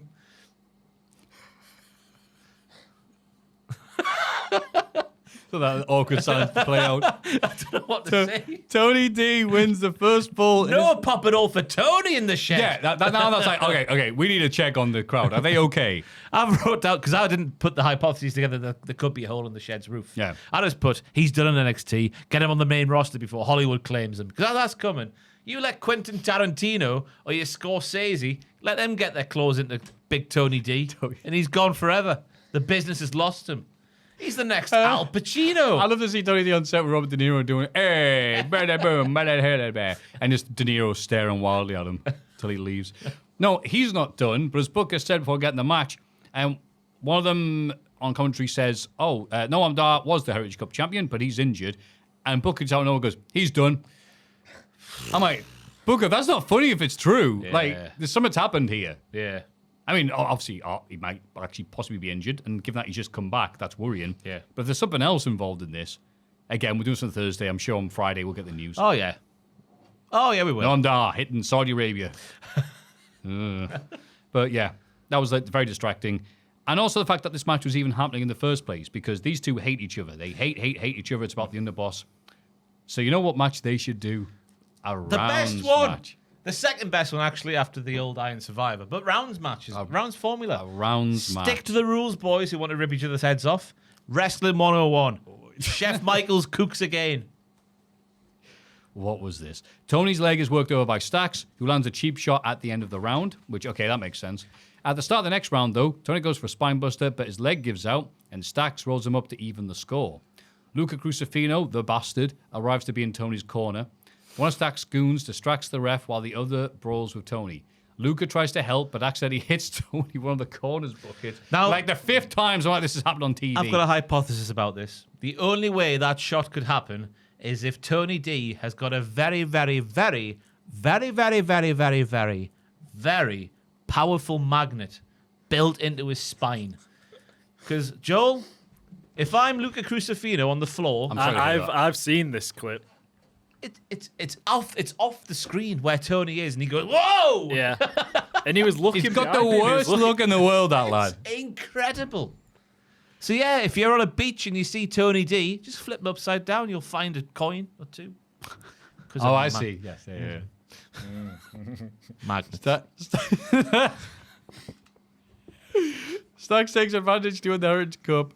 Luca tries to check on Tony, who decks him with the right hand, screaming that he doesn't trust him for some reason, some inexplicable reason. Well, maybe the fact he came back from the dead and then stood there and did nothing and then was weird. Oh, I'm not telling me business. Yeah. Stupid Luca Crucifino. I've got me notes here, Maffew. Round one. Oh, go ahead. Overboss, underboss, mobbling free. The Tony D'Angelo family. Also, Tony is punching and so is Big Stax. Round one ends with the boring climax. Slap. That's how it ended. That's nice. That's where the effort stops from my analysis there. I was going to say, you can't keep that up the entire time. The old lion stops toying with his prey and just eats the little bitch as a big spear early on sees the overboss show the underboss why he's a bottom. Ah. Yeah, get on the bottom, cook. Round three. About a cook. About All but about 5 seconds of this one happened during the break, so who gives a hoot? Which is true. But much like the barn owls of the old English countryside, Cunning stacks Lorenzo, not Channing, Cunning stacks Lorenzo, targets the left knee of Tony, and almost draws it level. But Tony is saved by the bell. Oh, that was a screech. I should have done. Round 4, Tony. Knee. Oh, his knee. 1-1, Tony. I feel like Rick. Cliff. The eagle swoops in, but who can trust this eagle? Setting out Tony after we thought the eagle died, and then frankly, he's been a weirdo since he came back to life. The scores might be even, but the odds are stacked against Tony. Or as I've written down, Tockney. Because I stopped trying. Contrived eagle. The bucket to the back from... I've already said that bit. Yeah. Maze of mystery. Oh, yes. Because Tony got bopped on the head, didn't he, by a thing. And I've gone into Brandon Dicamillo all of a sudden. Yeah. He got bopped on the head. Maze of mystery. Yep. There's a callback there that 3 people will get. Well, you might as well try hard for them because this was just... Okay. Again, some of the action was okay because Tony D can sometimes do the style okay with the ground and pound and whatnot, but in terms of a storyline and the plot between two guys who should just hate each other and it should be simple, it is wank. A wank mess. It's a wank mess. I don't blame Jack for keeping away from the Italian restaurant this week because if he saw this, I'd never go eat one of the places again. It's such a wank tagliatelle. Oh, dear. That's troubling. Yes, troubling. Yes, I am sorry for bringing that up. Such an easy story to tell. If a guy's been killed in the desert and you bring him back, just have him bop the guy who thought he was dead. It's not hard. Yeah. Not hard. No, you're just trying to explain yourself and hit him every time. Oh, no, you can trust us, but I won't tell you what business I'm conducting. Oh, come on. Come on. The Chuckle brothers were better communicating and not hitting one another than these two. And again, I'll say it again. I don't care about Luca. Luca's family don't care about Luca. Why is he the focal point of this? Where's the Riz? Is she still in the safe house? Everyone knows where it is. She's in a tiny box. Crap. Yeah. Fatal Influence are interviewed backstage and brag about putting Blake Monroe through a table last week. JC talks about watching the first Evolution pay-per-view, and now she's resting on the next one. Okay. It doesn't matter who wins tonight because they'll be losing to her in Atlanta. I don't think so. You transitional champion, you. Yep. Yeah, there wasn't much to say outside of what you said there, Maffew. It's always funny, the first Evolution pay-per-view, and it's like, yeah, it did take a while for you to do another one, didn't it, lads? No, but they really care about the ladies, they do. Yeah, especially when there's an AEW pay-per-view on the same time. Thea Hale rants to some LFG wrestlers about her screwy loss to Jada Parker last week. I mean, she's got a point. Lainey Reed walks in and mocks Thea, saying she hasn't changed a bit. Lainey will blow right past her. Skrrr! Sorry, it's Sonic going too far on the left. Lash Legend interrupts and tells the pair of them to watch and learn because the main event is next. She called her sweet cheeks, did Lainey Reed about Fallon there? Sweet cheeks. More 50s promos. Or Sweet Cheeks is an old one, isn't it? Hello, my chickadoo. Yeah, chickadee. Shawn Michaels been watching his favourite films. Aye, but Thea All Hale... in black and white, one of those old-timey projectors. It's a classic NXT trope from the Halcyon 2.0 days where a lady in particular will just be standing in a room full of people just screaming her problems. And that's what Thea Hale was doing here. Just deal with it. If you're a grown-ass woman, there, Thea, just deal with it. Yep. Lock a Kimura on, Brock Lesnar, you. Fly, Brock, fly. Yeah. That's what she does as a move. Aye. Ava confronts Ethan Page backstage, calling his attack on Ricky Saints pathetic. Ethan wants her to keep Saints far away from him, but Ava demands a meeting with both of them next week to sort this out. Hang on, we've seen this already, haven't we? Oh, yes. But we'll do the same thing again, Maffew. She hates the pair of them fighting. Yeah. So to stop them fighting, she's going to make them sit down and book a fight. But when she wants the fight to happen, which would be different to the fights that she doesn't want to happen, but also the same because they are fights. I hate Ava. When she comes over, she's like, what the hell is this? We know what's happening between the pair of them. Just put them in a cage. Be a general manager of the wrestling. That's pathetic, and I'm sick of this. If you're sick of it, Ava, go home. No one will miss you. You're a terrible character on the wrestling show. Then she's shouting, don't piss me off, like she's Bob Holly. Yeah. What's going on? Who writes her stuff? Her father, of course. Of course. After the pancakes on Sunday, he remembers he has a daughter and writes crap for her. But But yes, well said, Ross. I agree. Oh, she's a terrible character. I'm sure Jack agrees and he's not even bloody here. I can hear him. Yes, I do. The rankings are the same. Ah, thank you. What did you say? That's a complete. The rankings are the same. No, he's on a bus. Sounds like rankings. Paige walks off texting Vanity Project while Ava... I don't care, I'll move on. Joe Hendry's interviewed backstage. Whoa. There was big news at the end of the segment, Maffew. Oh, sorry. She finds Hank and Tank laid out by unknown assailants. They've been compromised, not to a permanent end. Oh, no, like a that Bin temporary Laden end. fella. But the camera cuts back to Booker T for a second, and he sat there like that. He loves Hank and Tank, those bodacious belly so boys. sad. Yeah. Who Aw. attacked them then? Who attacked them? Oh, I don't know or care. Oh, I knew you were going to say that. You Come set me on, up. It's Hank and Tank. There's not been anybody attacking people right now. In the tag team division, it could be... I reckon it's Dark State. You'd think they would let people know it was them because people are forgetting about them already. But they've still been making moves even though we haven't seen them. They have been cocking things. You know what? Yeah, I'm if there was a big Cutler pot James. of beans right next. Ava looked at it and gone, it was Dark State. And that clumsy metaphor from earlier. Joe Hendry's interviewed backstage. He may have lost the TNA title to Trick Willie, but he's been given a chance to get revenge at Slammiversary. He also can't wait to beat Wesley next week. Oh, okay. Cheers, Wesley. Yeah. Joe looked confident. Good for him. I don't know what to say. Good for you, Joe, you golden terrier come to life. Yeah, there's certain things that are just like, yeah, he said those things, didn't he?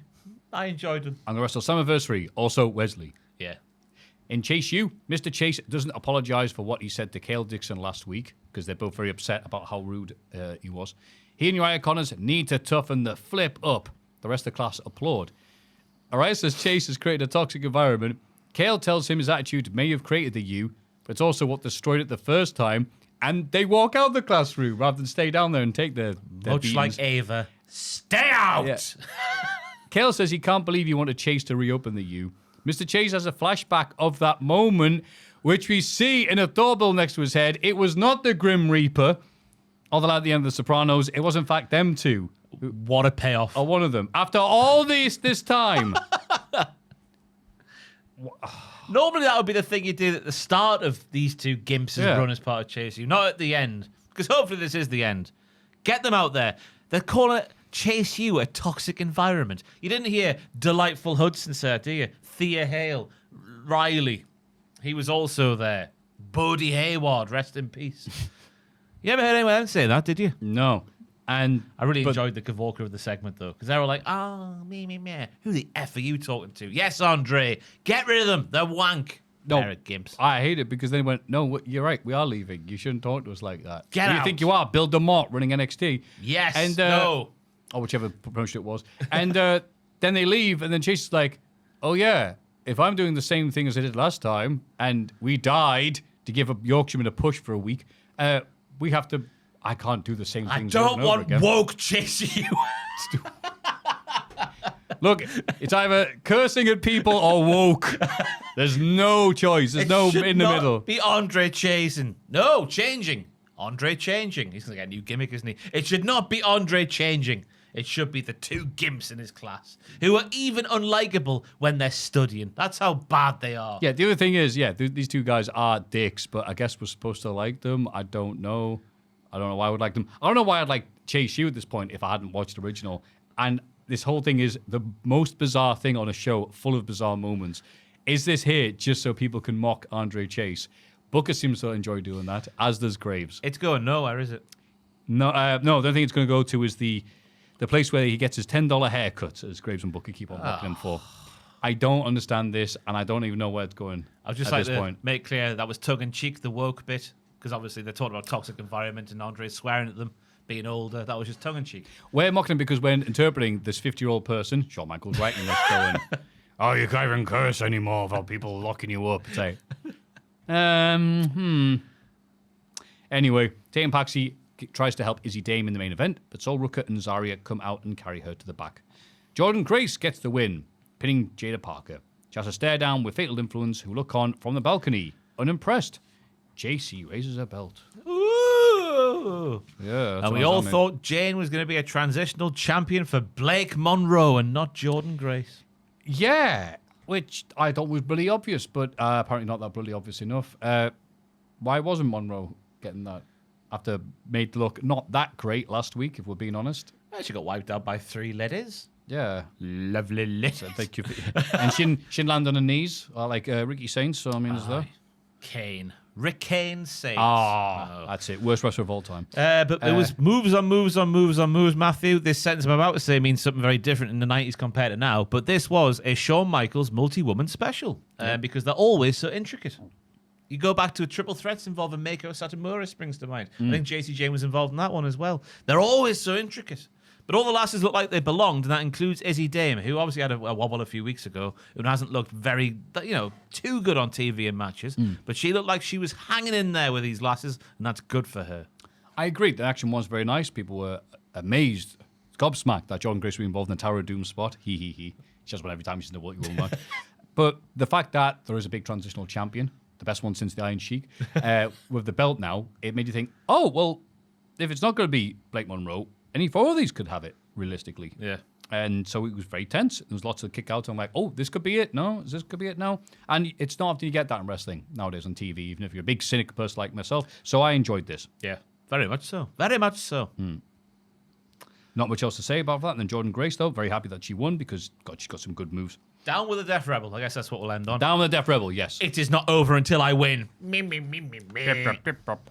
Bollocks. I saw someone share on Twitter just like the state of like main event talent's music today. It's like, here's what lower mid-card talent had in 2003 and it's Mavens. That's what we're talking about here. Yeah. A generation of wrestling fans being robbed of one of the best things about wrestling. Yeah, and speaking of Maven in 03, watch the Rumble, me and Tom, on the Cultaholic Classic SmackDown review, and I completely blanked on Maven doing the dropkick to The Undertaker again the next year. Did he? And Undertaker, you forgot it as well, yeah. Undertaker's by the ropes, he's eliminated somebody. Maven's like, aha! Does the dropkick. He's like, turned around, he's like, yeah, that's right, baby, 2 in a row. Undertaker's holding on the ropes, waiting for him to like turn around and then deck him and throw him out. I'm like, oh, yeah, forgot about that. I'm sure Maven still talks about it. Probably. Yeah, why wouldn't you? Yeah. I dropkicked The Undertaker. Ha ha ha.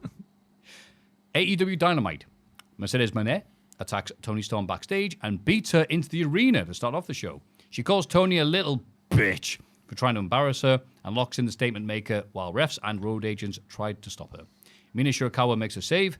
Moné says, let the games begin, and leaves to get Kaplunk ready. In week 3 of the build. But no, that's me splitting hairs. It was funny how she made Toni Storm look like Sia with the hair. The hair was covering Toni's face completely. Yeah.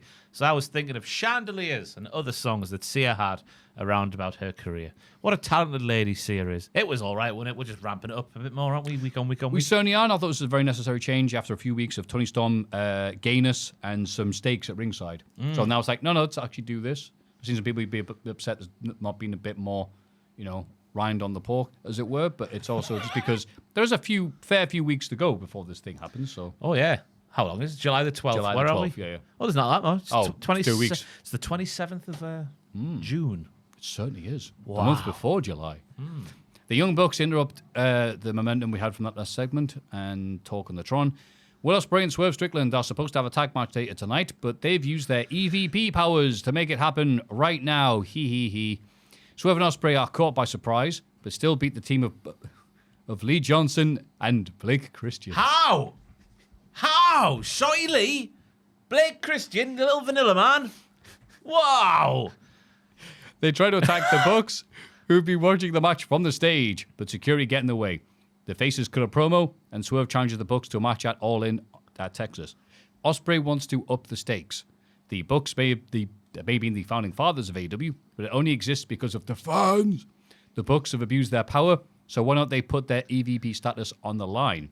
Swerve dives on the crowd of security and refs, so the Bucks bravely run away. So does that mean if Swerve and Will win, because the EVP status is on the line, I mean, Will calls them the EVP titles on the line, so they'll get little championship belts. Oh, no, not more belts. Does that mean that Swerve and Will become EVPs, or just the fact the Bucks will not be that anymore? Yeah, that's how I took it, and I hope that's not the case, because how can you have 2 EVPs? Also, this shouldn't be a thing.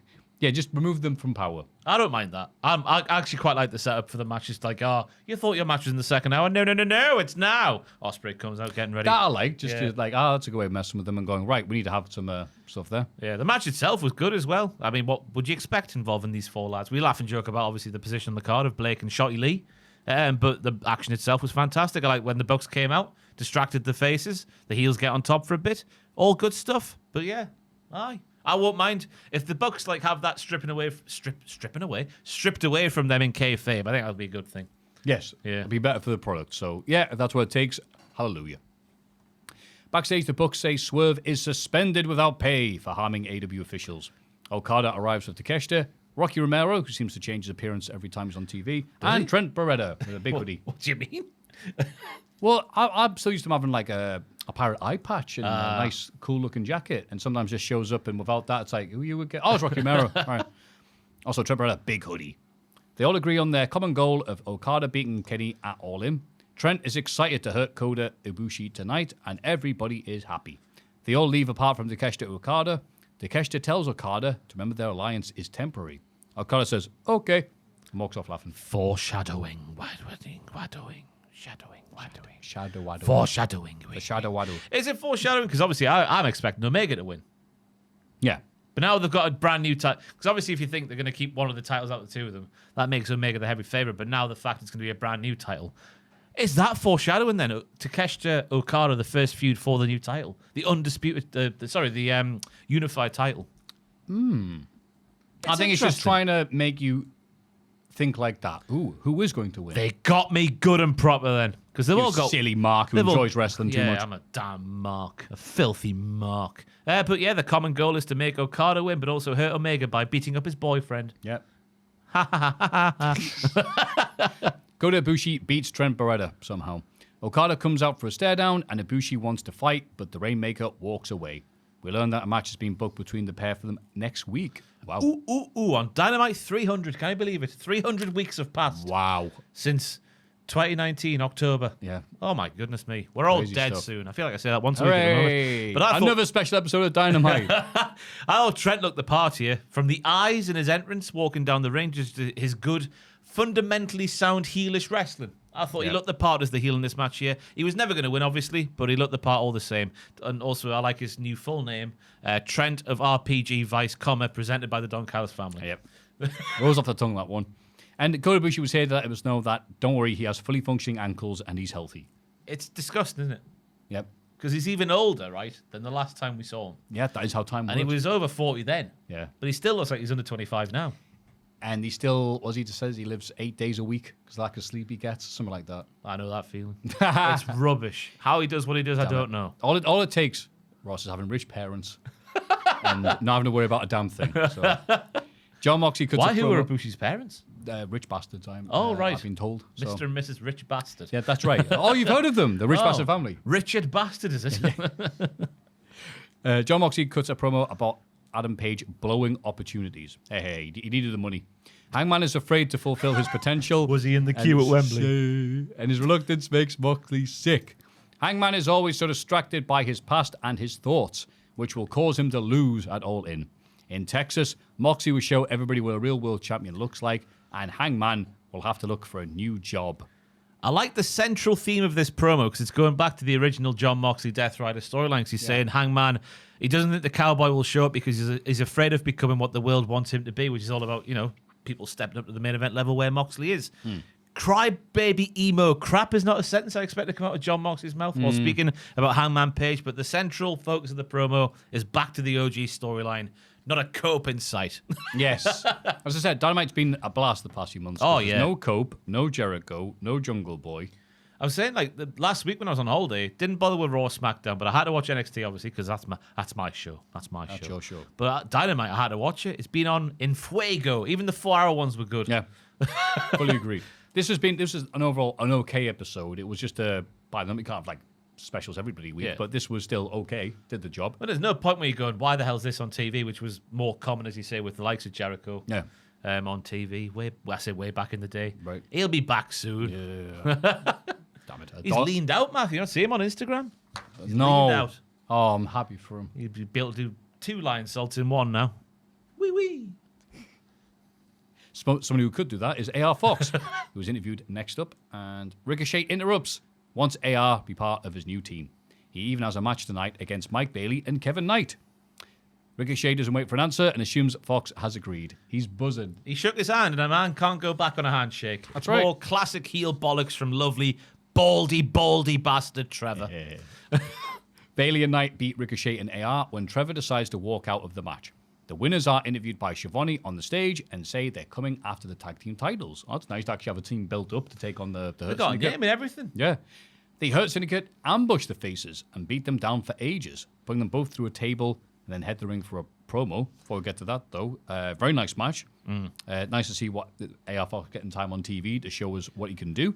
He did that flip over the ropes on someone who's on the apron. Yeah, the hardest part of the ring. A little coup de grace. Coup de grace. Yes. Onto a stomp on one dude and then dove onto the other dude at ringside. Yeah, big One fan. fell Of, swoop. big fan of Trevor's silly bollocks, a game where he's trying to get AR Fox to cheat while the referee's back's turned. And AR's like, no, I'm not doing that. I'm not an arsehole like you. So that eventually then leads into Ricochet and AR Fox just going their separate ways because they wouldn't play ball with each other. Yep. Ricochet wants a naughty ball. AR Fox wants a nice ball. Yep. Nice ball. But I think this could bleed into a nice little singles feud because I was looking. They've had 2 singles matches in AEW and it was either side of the new year this year. Yeah, one was 2024. The other was 2025. That's how that sounds. That's how it's- yeah. So I think that could be a nice little because obviously, who can Trevor now target for his crew?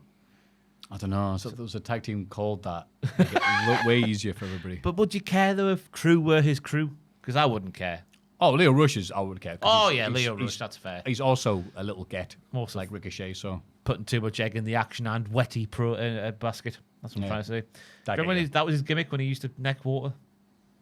oh yeah, thank Action you. and wetty. Wow, he drink, Wow. and the crowd would go, "Woo! Wow, he's drinking water. H2O. Am I right?" Yeah. Oh, also Ricochet, like being next to the commentators and him going, "Look, Kyle Fox, you're looking good. You're looking great." Doing the Gillette thing. He's obviously a fan of the podcast. Oh yes, old Tommy G. Yes. Grennan. We'll go Grennan. I think it's Grennan.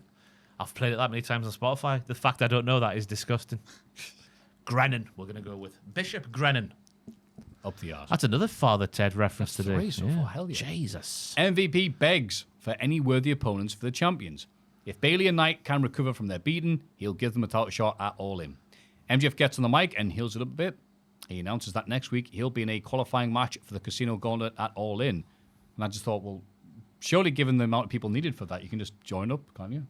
Must have missed the deadline. Ah. Simon Miller hasn't though. I'm putting it out there. Miller will be in the match. I have no intel. But I just saw Simon's tweet the other day and I was like, because Simon was like, this is a great concept of a match. You can do anything with it. Or something like that. Yeah. So So look, I'm like Joe Hendry, but he can book us. After he wins, he'll be one step closer to reclaiming the AEW World title. This is MJF, not Simon Miller. Mark Briscoe interrupts because his match is next. MJF mocks him for being both poor and ugly. Mark thinks MJF's attitude comes from a place of insecurity, maybe because he was bullied as a child or because a small willy. And that's why he hangs out with the Hurt Syndicate, who presumably have giant ones. Yeah, because that's why MJF is overcompensating by surrounding himself with bigger willies. Yeah. MJF is angry, but MVP calms him down, saying they should head to the back and watch Mark lose his match. Mark wins a 4-way against Takeshita, Roddy Strong, and Bandido to secure the #1 spot in the Casino Gauntlet match. Poor Mark Briscoe, though, because he tells us the production guy told him to get out there because MJF was taking too long. So he followed orders, and he got bullied for it, which I feel the kosher pickle line was justified. Right? MJF does have a small phallus. Can you confirm, Maffew? I can either confirm nor deny. Your own personal friend, MJF? Does he have a kosher pickle? I'm sure if I message him now, he would let me know that he has a huge cock. I double dare you to DM Maxwell Jacob Freeman live on the podcast. I would love to, and I legitimately would, except I don't have Twitter on my phone. Lock me out. I can only access it on PC because Twitter is a broken app. Yeah, fair enough. So next week we'll find out MJF's dick size. I'll send him an email. But yeah, I don't know what you can say about this 4-way match because it was just good all the way through. The spots with the stereo moves off the top by Bandido and Briscoe after a Takeshita superplex, and then Takeshita just continued to do everything perfectly like he always does with his double German suplex, which got a good reaction from the crowd. And I really enjoyed the finish with Roddy Strong doing the end of Heartache, which opened the door for a little froggy bow, or a big one, because it was off the top rope, as it always is. Yeah. Yeah, it was just, I guess that's a normal size froggy bow. Yes. But with the stakes in the line, it's bigger than normal. Exactly. Aye. I thought it was a nice 10-minute romp. I will agree with you, but it's obviously been giant signposted like we've seen before in other matches this week, where it's like, well, Only one of them's had any microphone time or push, so guess who's winning? Yeah. But it was a good usage of 10 minutes, so I can't hate it. Takeshita was there, though. You can never count against Takeshita. Apart from now. And obviously, he's got his other stuff with Okada anyway. Yeah. So, yeah. Also, Roddy Strong, always good to see him doing his thing. Aye. And going, oh, yeah, Roddy Strong. I forgot about him. It's a shame, innit? Because when his music hits and then you see the Paragon logo appear, Yeah. it's a case of the NXT hole in the shed. Yeah. Because no one made a noise. But you're like, oh, it's Roddy. Oh, Remember hello, we used Roddy. to shout people's names? And Remember people when you were over? got, and people got invested, then it just sort of dwindled out And then into they nothing. stopped doing it because the heel turn, which didn't work. Yeah. Backstage, Adam Cole says the Don Callis family has been a thorn in his side for too long. And because of his size, that's half his body if he gets a thorn there. How dare you? On Collision, he'll put his TNT title on the line against any member of the group. I'm going to be guessing it's Fletcher. No, we find out during the next match, Maffew. It's everyone's favourite, Josh Alexander. I don't know why I put everyone's favourite in there, because Josh Alexander is good, but it is Josh Alexander. Oh, well, that's me swerved.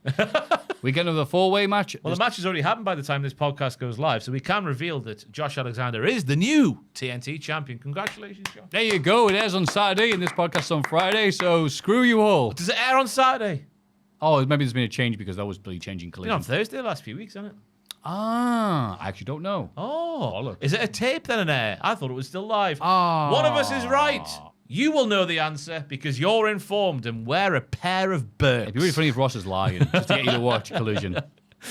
Ha, Cole retains. People going, what? I've never listened to that podcast again. We get another 4-way match. Chris Statlander takes on Willow Nightingale, Thunder Rosa, and Athena. Rosa and Athena take each other out of the match. Willow tries to finish off Statlander, but Marina Shafir comes out to distract her. Wheeler Yuta tries to attack Willow, but she hits him with the pounce. However, it's still enough for Statlander to take advantage and win the match. It's a bloody interesting finish, let me tell you, Maffew, because John Moxley, that leader of the old Death Riders, is like, you need to just, always value who you are and don't let anyone else tell you what you're worth and all that sort of bollocks. But then, old Marina Shafir comes out, who's not old, she's medium age probably, maybe Medium even young. age. Medium rare. No, that just sounds... She comes out and helps Chris Statlander win, and Chris is now pondering, do I join the Death Riders? After the leader of the Death Riders is like, don't you devalue yourself? Which to me would say stay on your own. What will happen? I got no idea. Me neither.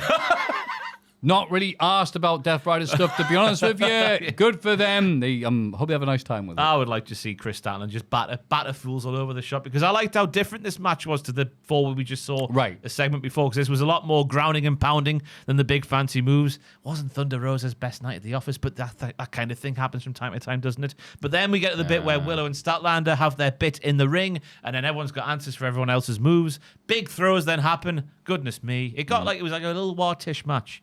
Ground and pound, then whoop-a-boo. Yeah. And then Death Rider, and then, what do I do here? I'm Chris Statlander. Who knows what's happening? I love when you just turn into the guy from Police Academy. I've never seen Police Academy. Oh, there's a dude who makes lots of sound effects. Does it very well. He's simpleton. Just like me. He's very talented with it. Not like me then. I do all the basic noises. Yeah. The best noise I can make, Maffew, I'll tell you right now. Go on. It's good, that. Good, that. Not many people can do that one. Who was that? That was Clown. Not from Slipknot, though. Just a clown. Squeezing their nice big red nose. That is good. Yeah. Give it a go. What? Put your noise? Yeah. Okay, cool. Oh, no, that's just Michael Jackson. Joel. Bloody hell. Oh, There's no, that's levels to this terrible. game. That's terrible. Oh. I can usually do that. A bit better.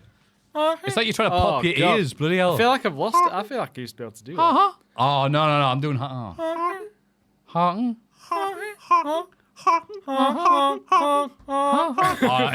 It's like Bill Bailey. The worst ASMR we've ever heard. The old Sandman. But it did fall apart, but obviously I appreciate them trying to do something different compared to the other 4-way matches. And, always important in AEW and every show, be different, not just the same thing over Be a and over again. Buffett. A buffet. Don't know why I said Buffett. All right. Be Warren Buffett. It's bouquet. Renee interviews FDR and Stokely, who are sick of the Outrunners getting involved in their business. FDR are upstanding, God-fearing, family-oriented oriented men. Is that right? God. They don't want to harm the Outrunners. They just want to meet them in the ring on Collision and talk things over. I'm sure that's all they will do, those evil bastards. Yeah. Outrunners, no, don't trust them. Yeah. It's going to be heartbreaking. It's going to be proper 80s. Maybe Ricky and Robbie will be there. It'll be like, hey, there's only room in AW for one tag team that rips off the 80s. All right. In the main event, Hangman Page beats the Beast Mortos.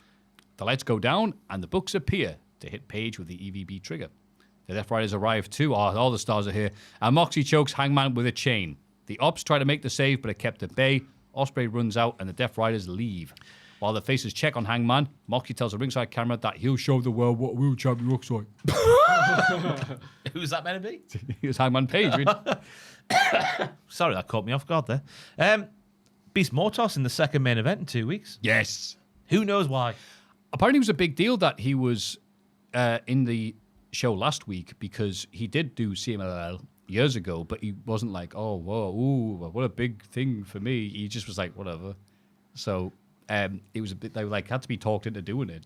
Apparently because Mercedes... Talked into doing it? Yeah, apparently because Lucha Bob went the whole thing, but Mercedes Moné was like the deal breaker there because CMLL were like, we're not really asked about him, to be honest with you, because there'd be a bit of lie or a bit awkward how we left the first time, so... Well, he's like, I'll show up just, for the fans who will come to see me. Do you say she's the deal breaker or the deal maker? Oh, they're two different things, aren't they? I do apologise. Because a deal breaker would end the deal. Yeah, so she was the deal maker. She was the deal maker. Because that's the thing people have been going, because obviously the news of their relationship came out last week. Yeah. And the two shows either side of that, he's been in the main event. People have been going, it's all about the Monet. As Jessie J said all those years ago. So yeah, that's what she was singing about. Yeah, fair play, Mercedes Moné getting her man her beast that main event bag. Long may it continue. Because I don't mind it this week. It's just like Hangman's on his way to a main event. He needs a win against a name. Yep. Beast Mortos is beloved because he's fantastic and girthy at the same time. Ooh. So I don't mind the fact that the Beast Mortos was in this main event. But obviously those detractors who hate AEW are like, Mercedes Hogan's booking the show now. Right. More like the Beast Beefcake. Yeah. Mr. Monet. We know who wears the trousers in that house.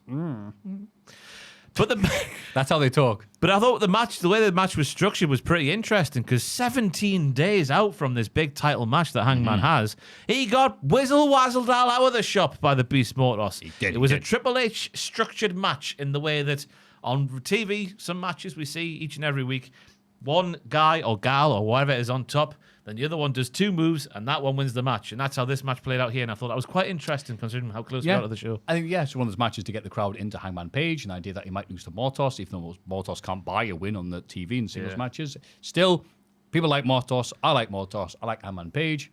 Page beat him, and it set up the angle afterwards of the match with Moxie just doing this chain wrestling, that he's known for. Yeah.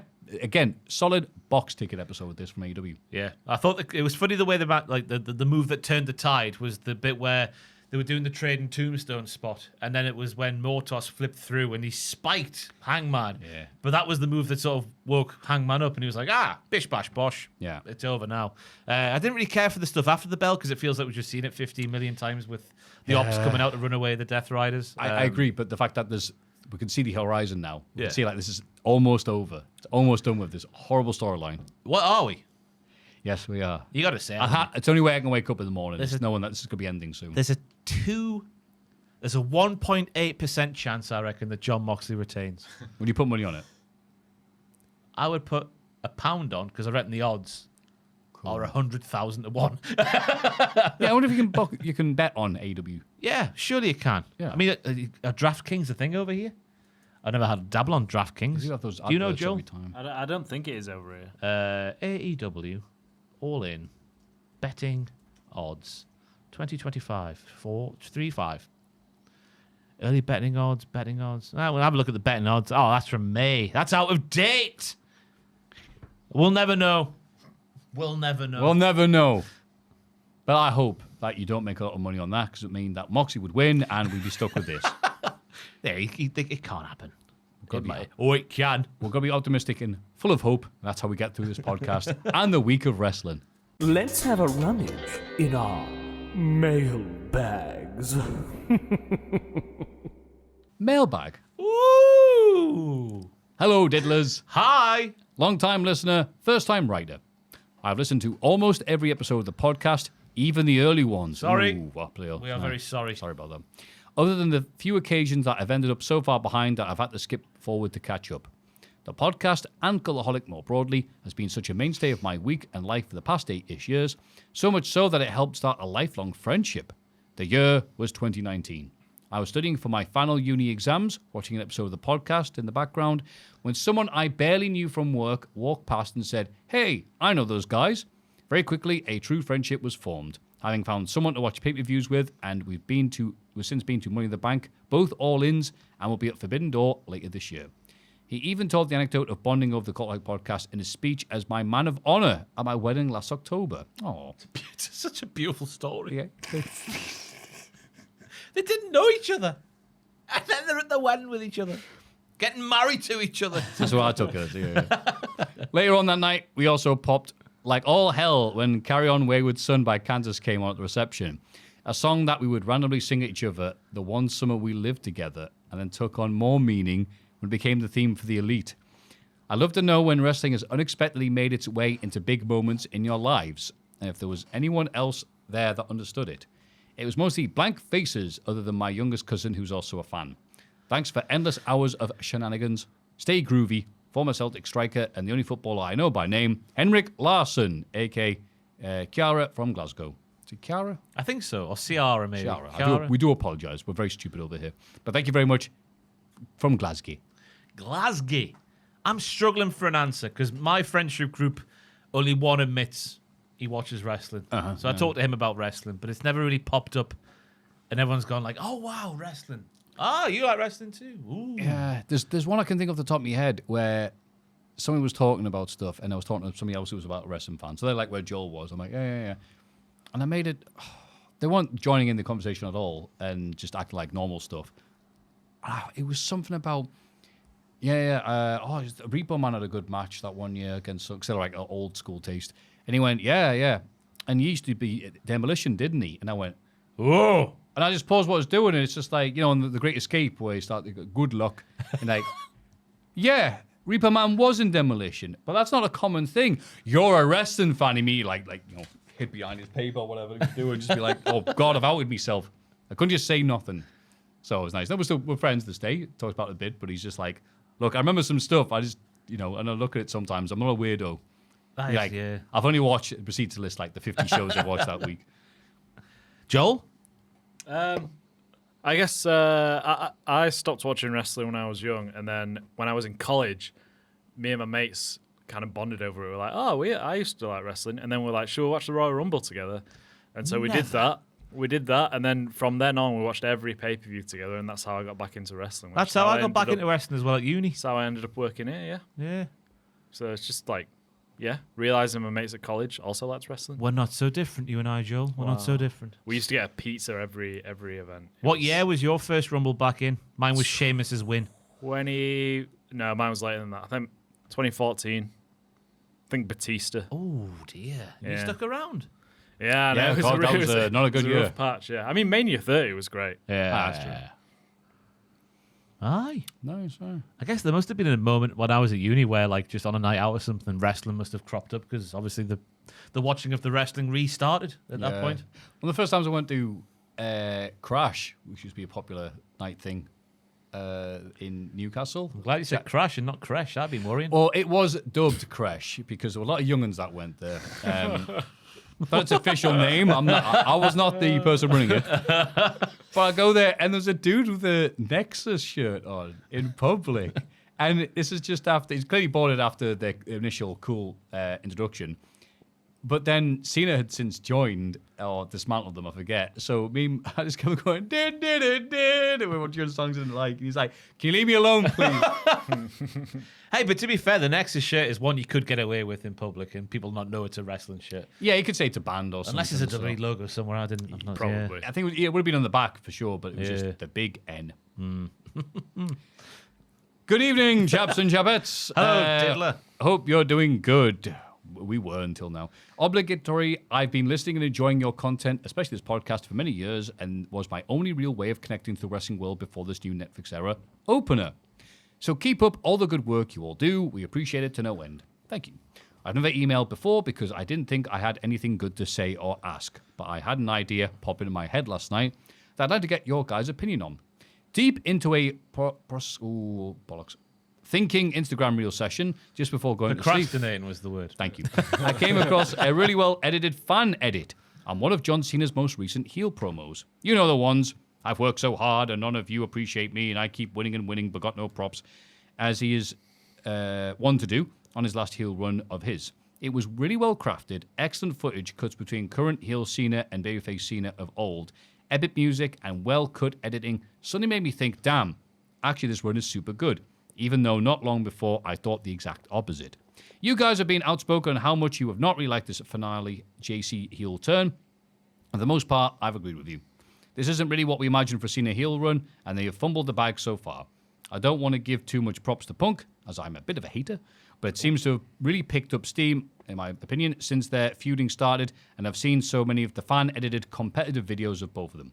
Cena's heel term as a whole, and is, even though we are still in it, retroactively changing how I've thought this run as a whole, and is, even though we are still in it. Well, oh God, I've misread that. Who's going so far?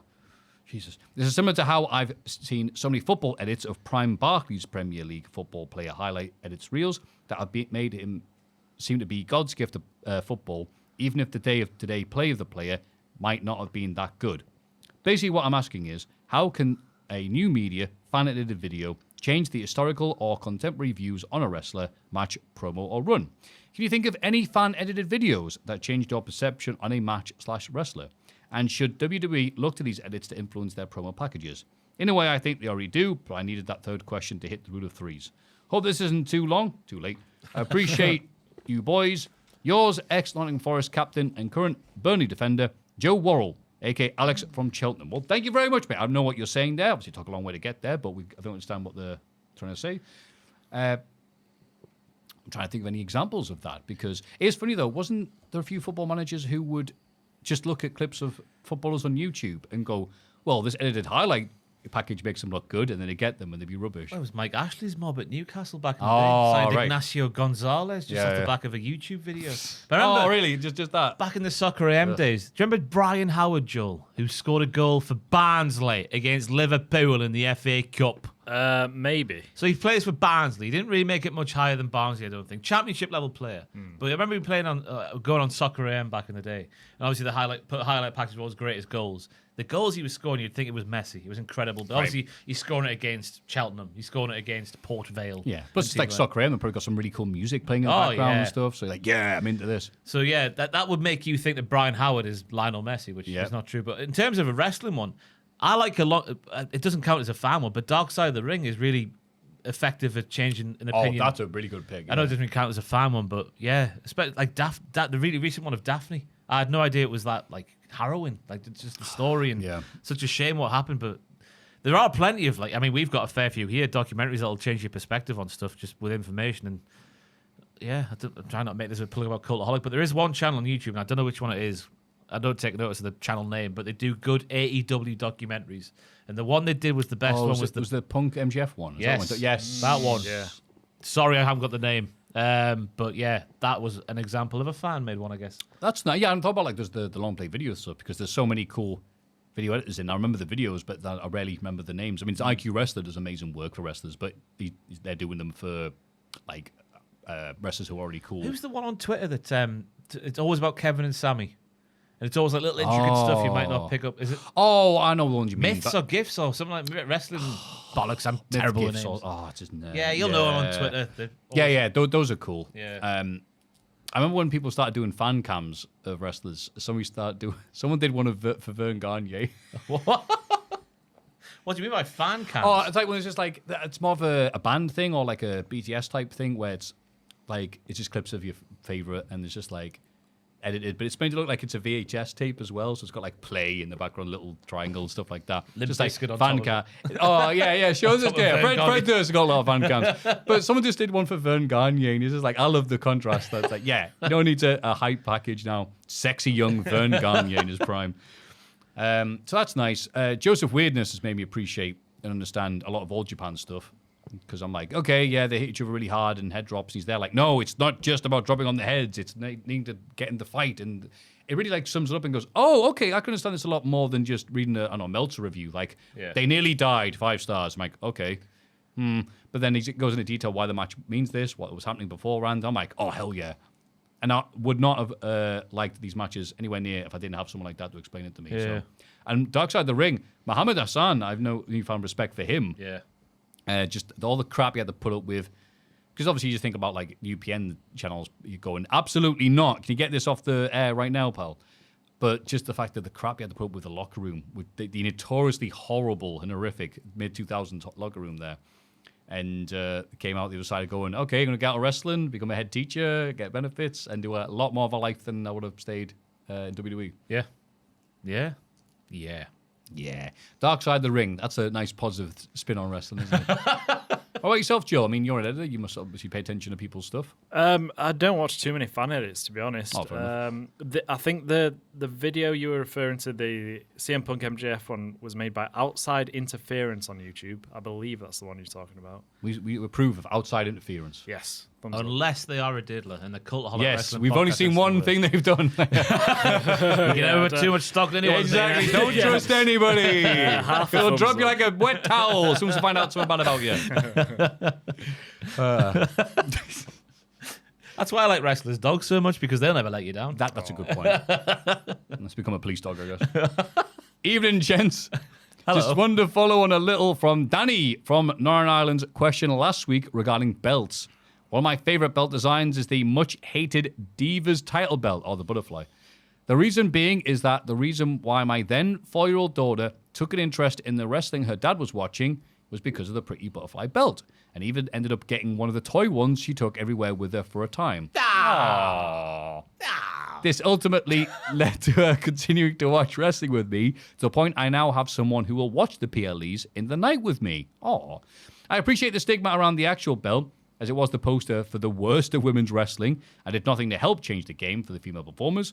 But my question is there something within wrestling that is universally disliked that you actually have a soft belt there? A match that most dislike that you enjoy wrestling, watching, oh, come on, I think get it together. An event, all wrestle themselves. Once again, thanks for all you do. Former Sunderland and Borough forward, Alf Common, a.k.a. Rob in Stockton. Thank you very much, Rob. Thank you for pointing out the perspective there, because, yeah, I mean, you know, it comes across very, that's what I'm looking for here, propaganda-ish, when a female wrestler goes, you know, I would always watch the period of women's wrestling from 08 to 09 and think, I want to be like that. And we're at the time going, like that, they're rubbish. But you never know when some, you know, a woman in particular is like, oh, I can actually wrestle. Oh, That's okay, the only great. thing on TV to compare it Right. to, yeah. Yeah, so thank you very much for reminding us that we all are a bunch of lads. I need to be told that there are other people in this world other than us. So no appreciate children. that. With no children.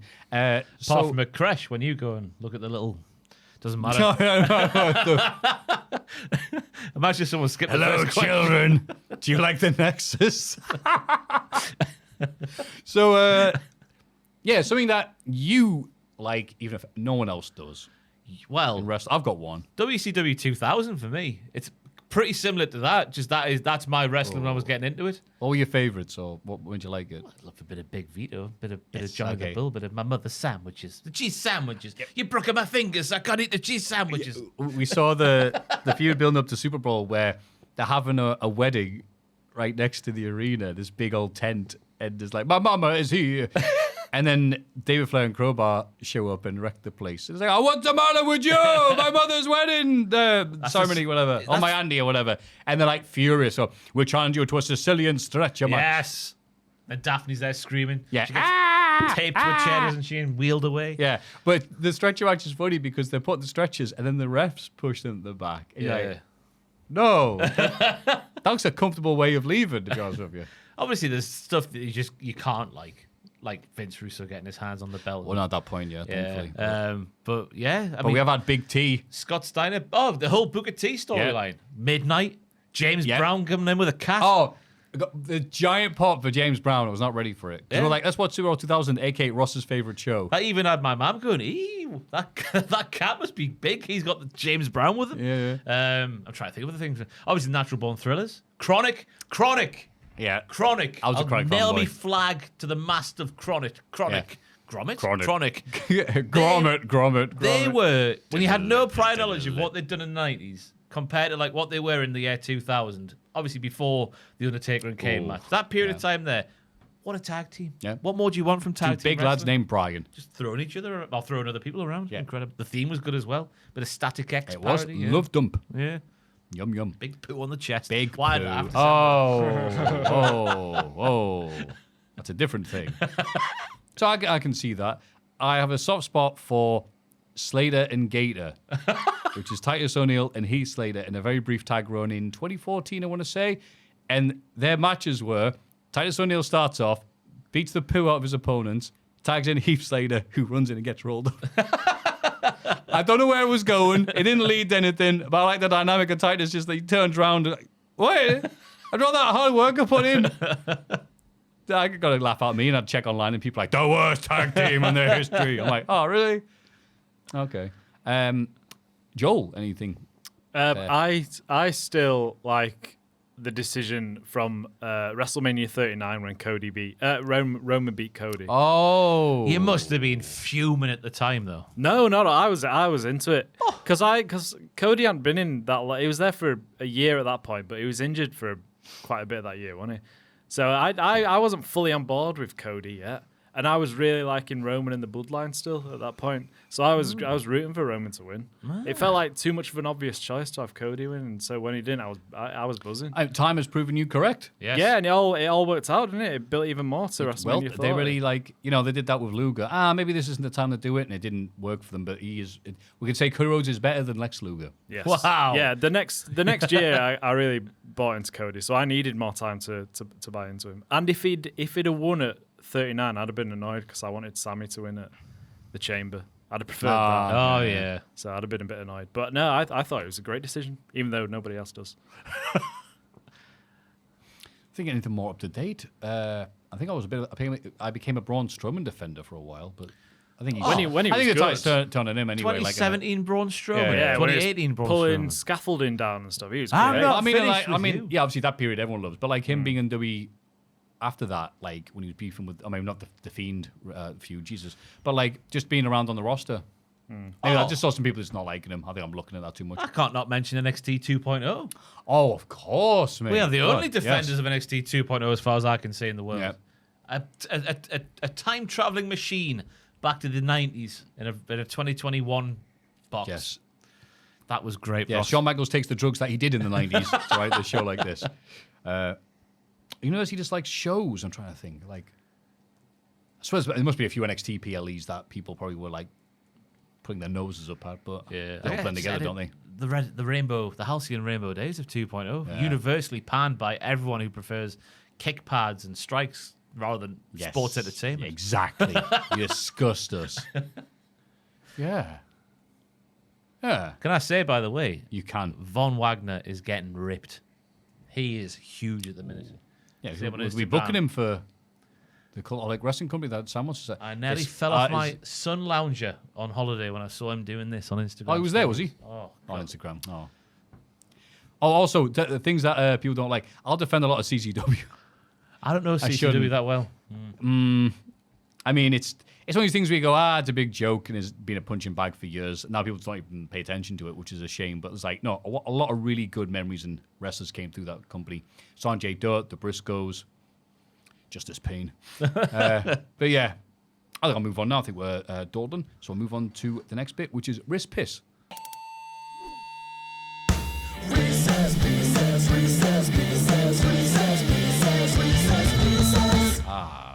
Wrist Piss. A different kind of love dump. Oh, you. Hello, gentlemen. Hello. WWE has been known as the land of the giants, but in reality, WWE is the land of the poles. What? Throughout its history, WWE has been brimming with poles. Big poles, small poles, weak poles, strong poles, tall poles, bold poles. In this winner stays on gauntlet style wrist piss, you will decide who is the greatest Paul and who will be the first inductee in the WWE, wait for it, Hall of Fame. It's not the needed question at all. everyone's been asking for There's some decades. good names on this, by the way. All right, we'll start off with Paul Roma. Right. Underrated talent. Paul London is taking on. Ooh. Well, just because I'm younger, I've got to say London. That's the Yeah. him and Spanky doing things together. I met Paul a few times. We had a great Texas steak place that used to be in bloody Eldon Square that went during lockdown. I miss it. I mean, we went there because he's from Texas, so obviously he was like, look, that's where you're from. He was very polite. So Paul London. Paul Burchill. It's London, isn't it? Oh, wait, sorry. Joel, are you saying anything? Yeah, I'd say London as well. Okay, thank you, mate. Sorry. I liked him because he was fast. Good lad. Yeah, I think it's still London. I'm not really familiar with Paul Burchill's work outside of being the pirate. Fair, in FWA, he was a killer. He's the strikes- Brock Lesnar of FWA. I was going to say he Really? strikes me with what Nick Yeah. Aldis probably was, like latterly. Oh, in terms of size. He's a big boy. Oh, yeah. Fundamental wrestling. Oh, no. He'd come in and just annihilate people with moonsaults and clotheslines and What's stuff. he doing now? I don't know. Oh. But he's not doing that in FWA. I know that Yeah. much. So I'm picking London. Yeah, So- London for me. Paul Ellering. Obviously, it's an age thing because I imagine being there at the time of the Road Warrior pop good and proper. Yeah. Yeah. Obviously, just his little weird doll springs to mind. Oh. The run with the AOP springs to mind. Yeah, in NXT, he was really good with AOP. Main roster just was a mute Yeah. with a Michael Jackson glove. Yeah, just kind of there, wasn't he? He's like, well, you're a manager who doesn't say nothing, so So just because I wasn't there, I'm going to have to stick with London. I'm sticking with London. Me too. Paul Orndorff. Oh, okay, now we're getting tough. Now, I know more about Orndorff because obviously he was the main event guy, wasn't he? He beat the hell out of Hogan. Wonderful theme. Which one? Oh, yeah, WWE. Yeah. Oh, so wonderful. Sung by Morrissey, as we've just Yeah, explained. yeah. You're so woke. You've got to go Orndorff, haven't you? Oh, I'm picking Orndorff. Yeah, Yeah. just for when he would show up when he was feuding with Hogan, he'd come out the real American crowd. Yay, Hogan's in! He'd come out going, "Why, I expected someone else?" That's great. Yeah, I'm picking Orndorff. Great pile driver. I think he's the correct answer. Yeah. Logan Paul. Oh, Paul wow. Orndorff. Paul Orndorff. It's tough. It's tough. Paul Bearer. Oh, Yeah, it's no, gotta Got to be. give hang it on. a big PB, haven't you? Yeah. Who's more iconic His voice. in the game? Yeah, Paul Bearer. Big yes, PB. but Big So PP. great. I hated that I read that tweet. I think everyone else read it. It's just like, Paul Bearer's great until you realise he just sounds like Mickey Mouse orgasming. I saw a video of the Axl Rose the other day. Oh, no. Jesus Christ! It was one of the shows. I think it was at Villa Park they did last week or something. All right, yeah. It's just Mickey Mouse. Welcome to the jungle. Welcome to Disneyland. Hey, we've got Mr. Toad's worldwide. Paul White, The Big Show. Oh. Paul Bearer or Big Show? That's a tough one. That is Because I like Big Show. I'll defend myself as a Big Show fan. I like Big Show as well. He's just guilty of being around for ages, isn't he? And That's it. Oh, that is a tough one. He's a proper legend, Big Show. Yeah. He's done just as much crap as Paul Bearer. Like, he's not been buried in concrete, but You know what sets him apart? Go on. Jingle all the way. Oh, I'm going Mr. for Sander. Mr. White. Little buddy. Yeah. I'm going to deck your holes, bub. Yeah, okay, you turn me into him. Yeah. Mr. Big Show himself, Paul White. Paul Heyman. Well, as a fan who's never done business with Paul Heyman, I'm going to go Paul Heyman. But I can see Yeah. why if you're a wrestler who's done business with him, you might hate Paul Heyman. Yeah, 100%. You can see why Tommy Dreamer wanted to shoot him. Yeah. Yeah, Heyman, for what? He's Hall of Fame worthy just for his promos, just for running ECW, just for managing, just for commentating. Yeah, it's got to be him. Yeah. Finally, versus Paul Levesque. Oh. Oh, wow. Well, That is Paul tricky. Heyman. It's just we have to kiss ass just to keep Cultaholic going. Paul Heyman said that he's a Paul Levesque guy. So does that mean anything? No. No. He's not in this, we are. I was never a Triple H guy growing up. He was just At no point. He was always the other guy in the feud. Oh, okay.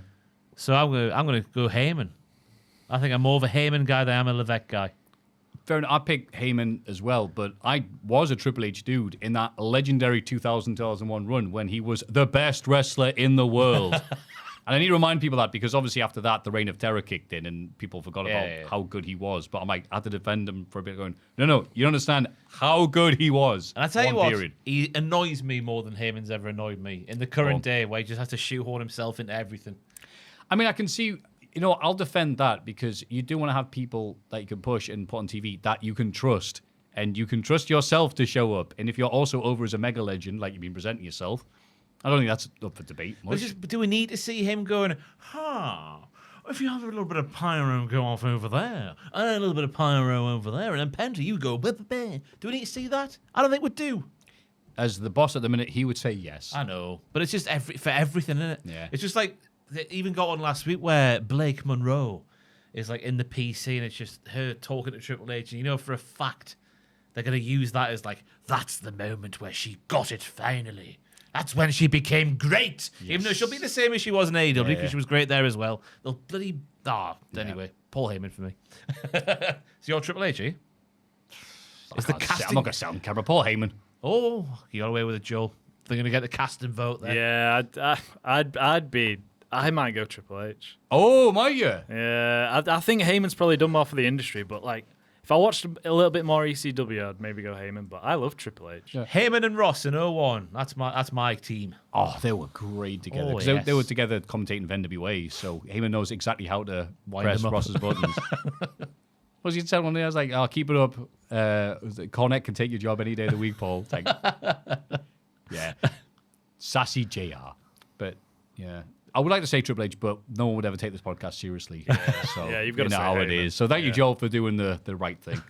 I hope you guys enjoyed this. Thanks for all the hard work and dedication. Long live Cultaholic. Sincerely yours, the man who famously cream-pied Mama Twaddell. Oh, God. Right in front of young Ross. Paul Chuckle. Oh, Paul Chuckle. Oh, Jesus Christ. A.K. Eric Lowell from Arizona. You. He got it right between the eyes, Maffew. Paul Chuckle. Paul, not Barry. Yeah. Paul Chuckle. Arsehole. But also thank you to the people in the row behind who let me know, without my mum hearing, that if you sit on the end of the row, you do have the potential of being cream pied. They were just talking amongst each other in the row behind. Then I was like, Ma'am, can we swap seats? And she's like, yeah, go on then. Oh, you're to blame. Aye. Oh, my God. Paul would have got... Et tu, Ross, she said. I know. I mean, if you're Paul, who would you rather cream pie, a mother or a child? I think he doesn't see people anymore. He sees targets. It's like a pigeon with a full bladder. Throw him up for Barry, of course. Would be remiss for missing off Barry, who is now dead. Up the Barry. The good one, they call him. I think that's the end of the podcast. It is the end of the podcast. The end of the Chuckle Brothers. Ross, you've been magnificent as always. What have you got to plug until next week? You've not been too bad yourself, Maffew. A solid 7 out of 10 for you. It's pay-per-view week, obviously. So we have pictures on the channel right now. Please go and watch that. Predictions on the channel right now. Go and watch that. Please watch this podcast in full. Why the hell not? Who's got time for anything else? That's the thing you say at the end of the podcast. Obviously, live stream with Adam and Andrew going on as the show is going on live right here on this very YouTube channel. He would be getting cream pied metaphorically. It's the last time. His last one, so be there at the end because I'm no doubt tears will be shed and I hate Saudi Arabia. All right, Pachidi, calm down. And coming out the show, we'll have What Happened At. WTF will be on the Patreon next week at some point. And yes, the wrestling world will continue to spin around. Me and Tom continue our descent into the world of 2003 WWE with the Cultaholic Classic SmackDown review. Royal Rumble edition. A lot of good stuff there. Angle and Benoit. Lots of bad stuff there. Scott Steiner taking on not just Triple H, but also Dropfoot Syndrome. Great suplexes all round. I forgot to mention as well Sam's punishment on the Patreon, which is the gnarliest we've ever done. Look at bruises on social media if you want proof of that. You got to check that out. He's had a bruisey bonus. Patreon.com/Cultaholic. Mailbag at cultaholic.com. This has been Joel. Hello. Goodbye. You've been Maffew. I've been Maffew. You've been Ross. We both put each other at the same time. That was very awkward. Like in the Reservoir Dogs. You've been magnificent. Thank you very much for joining us. Because now we're going to point at the foam. Oh, yeah, we stroked the foam to finish. Oh, yeah. We're going to stroke the foam. Stroke the foam. No, expense spared. Oh, it's not nice. Is that what we're going to do? Is that the final noise? That'll be it, the clown noise of death. 3, 2, A bit of clussy for the fans at home. A bit of what? 3, 2, 1. What did you say? A bit of what? Clown. Oh, clown. Clussy. That's what I said. Oh, is that a thing? Is I it? don't know. Oh, yeah. What? You've never lived. Bye.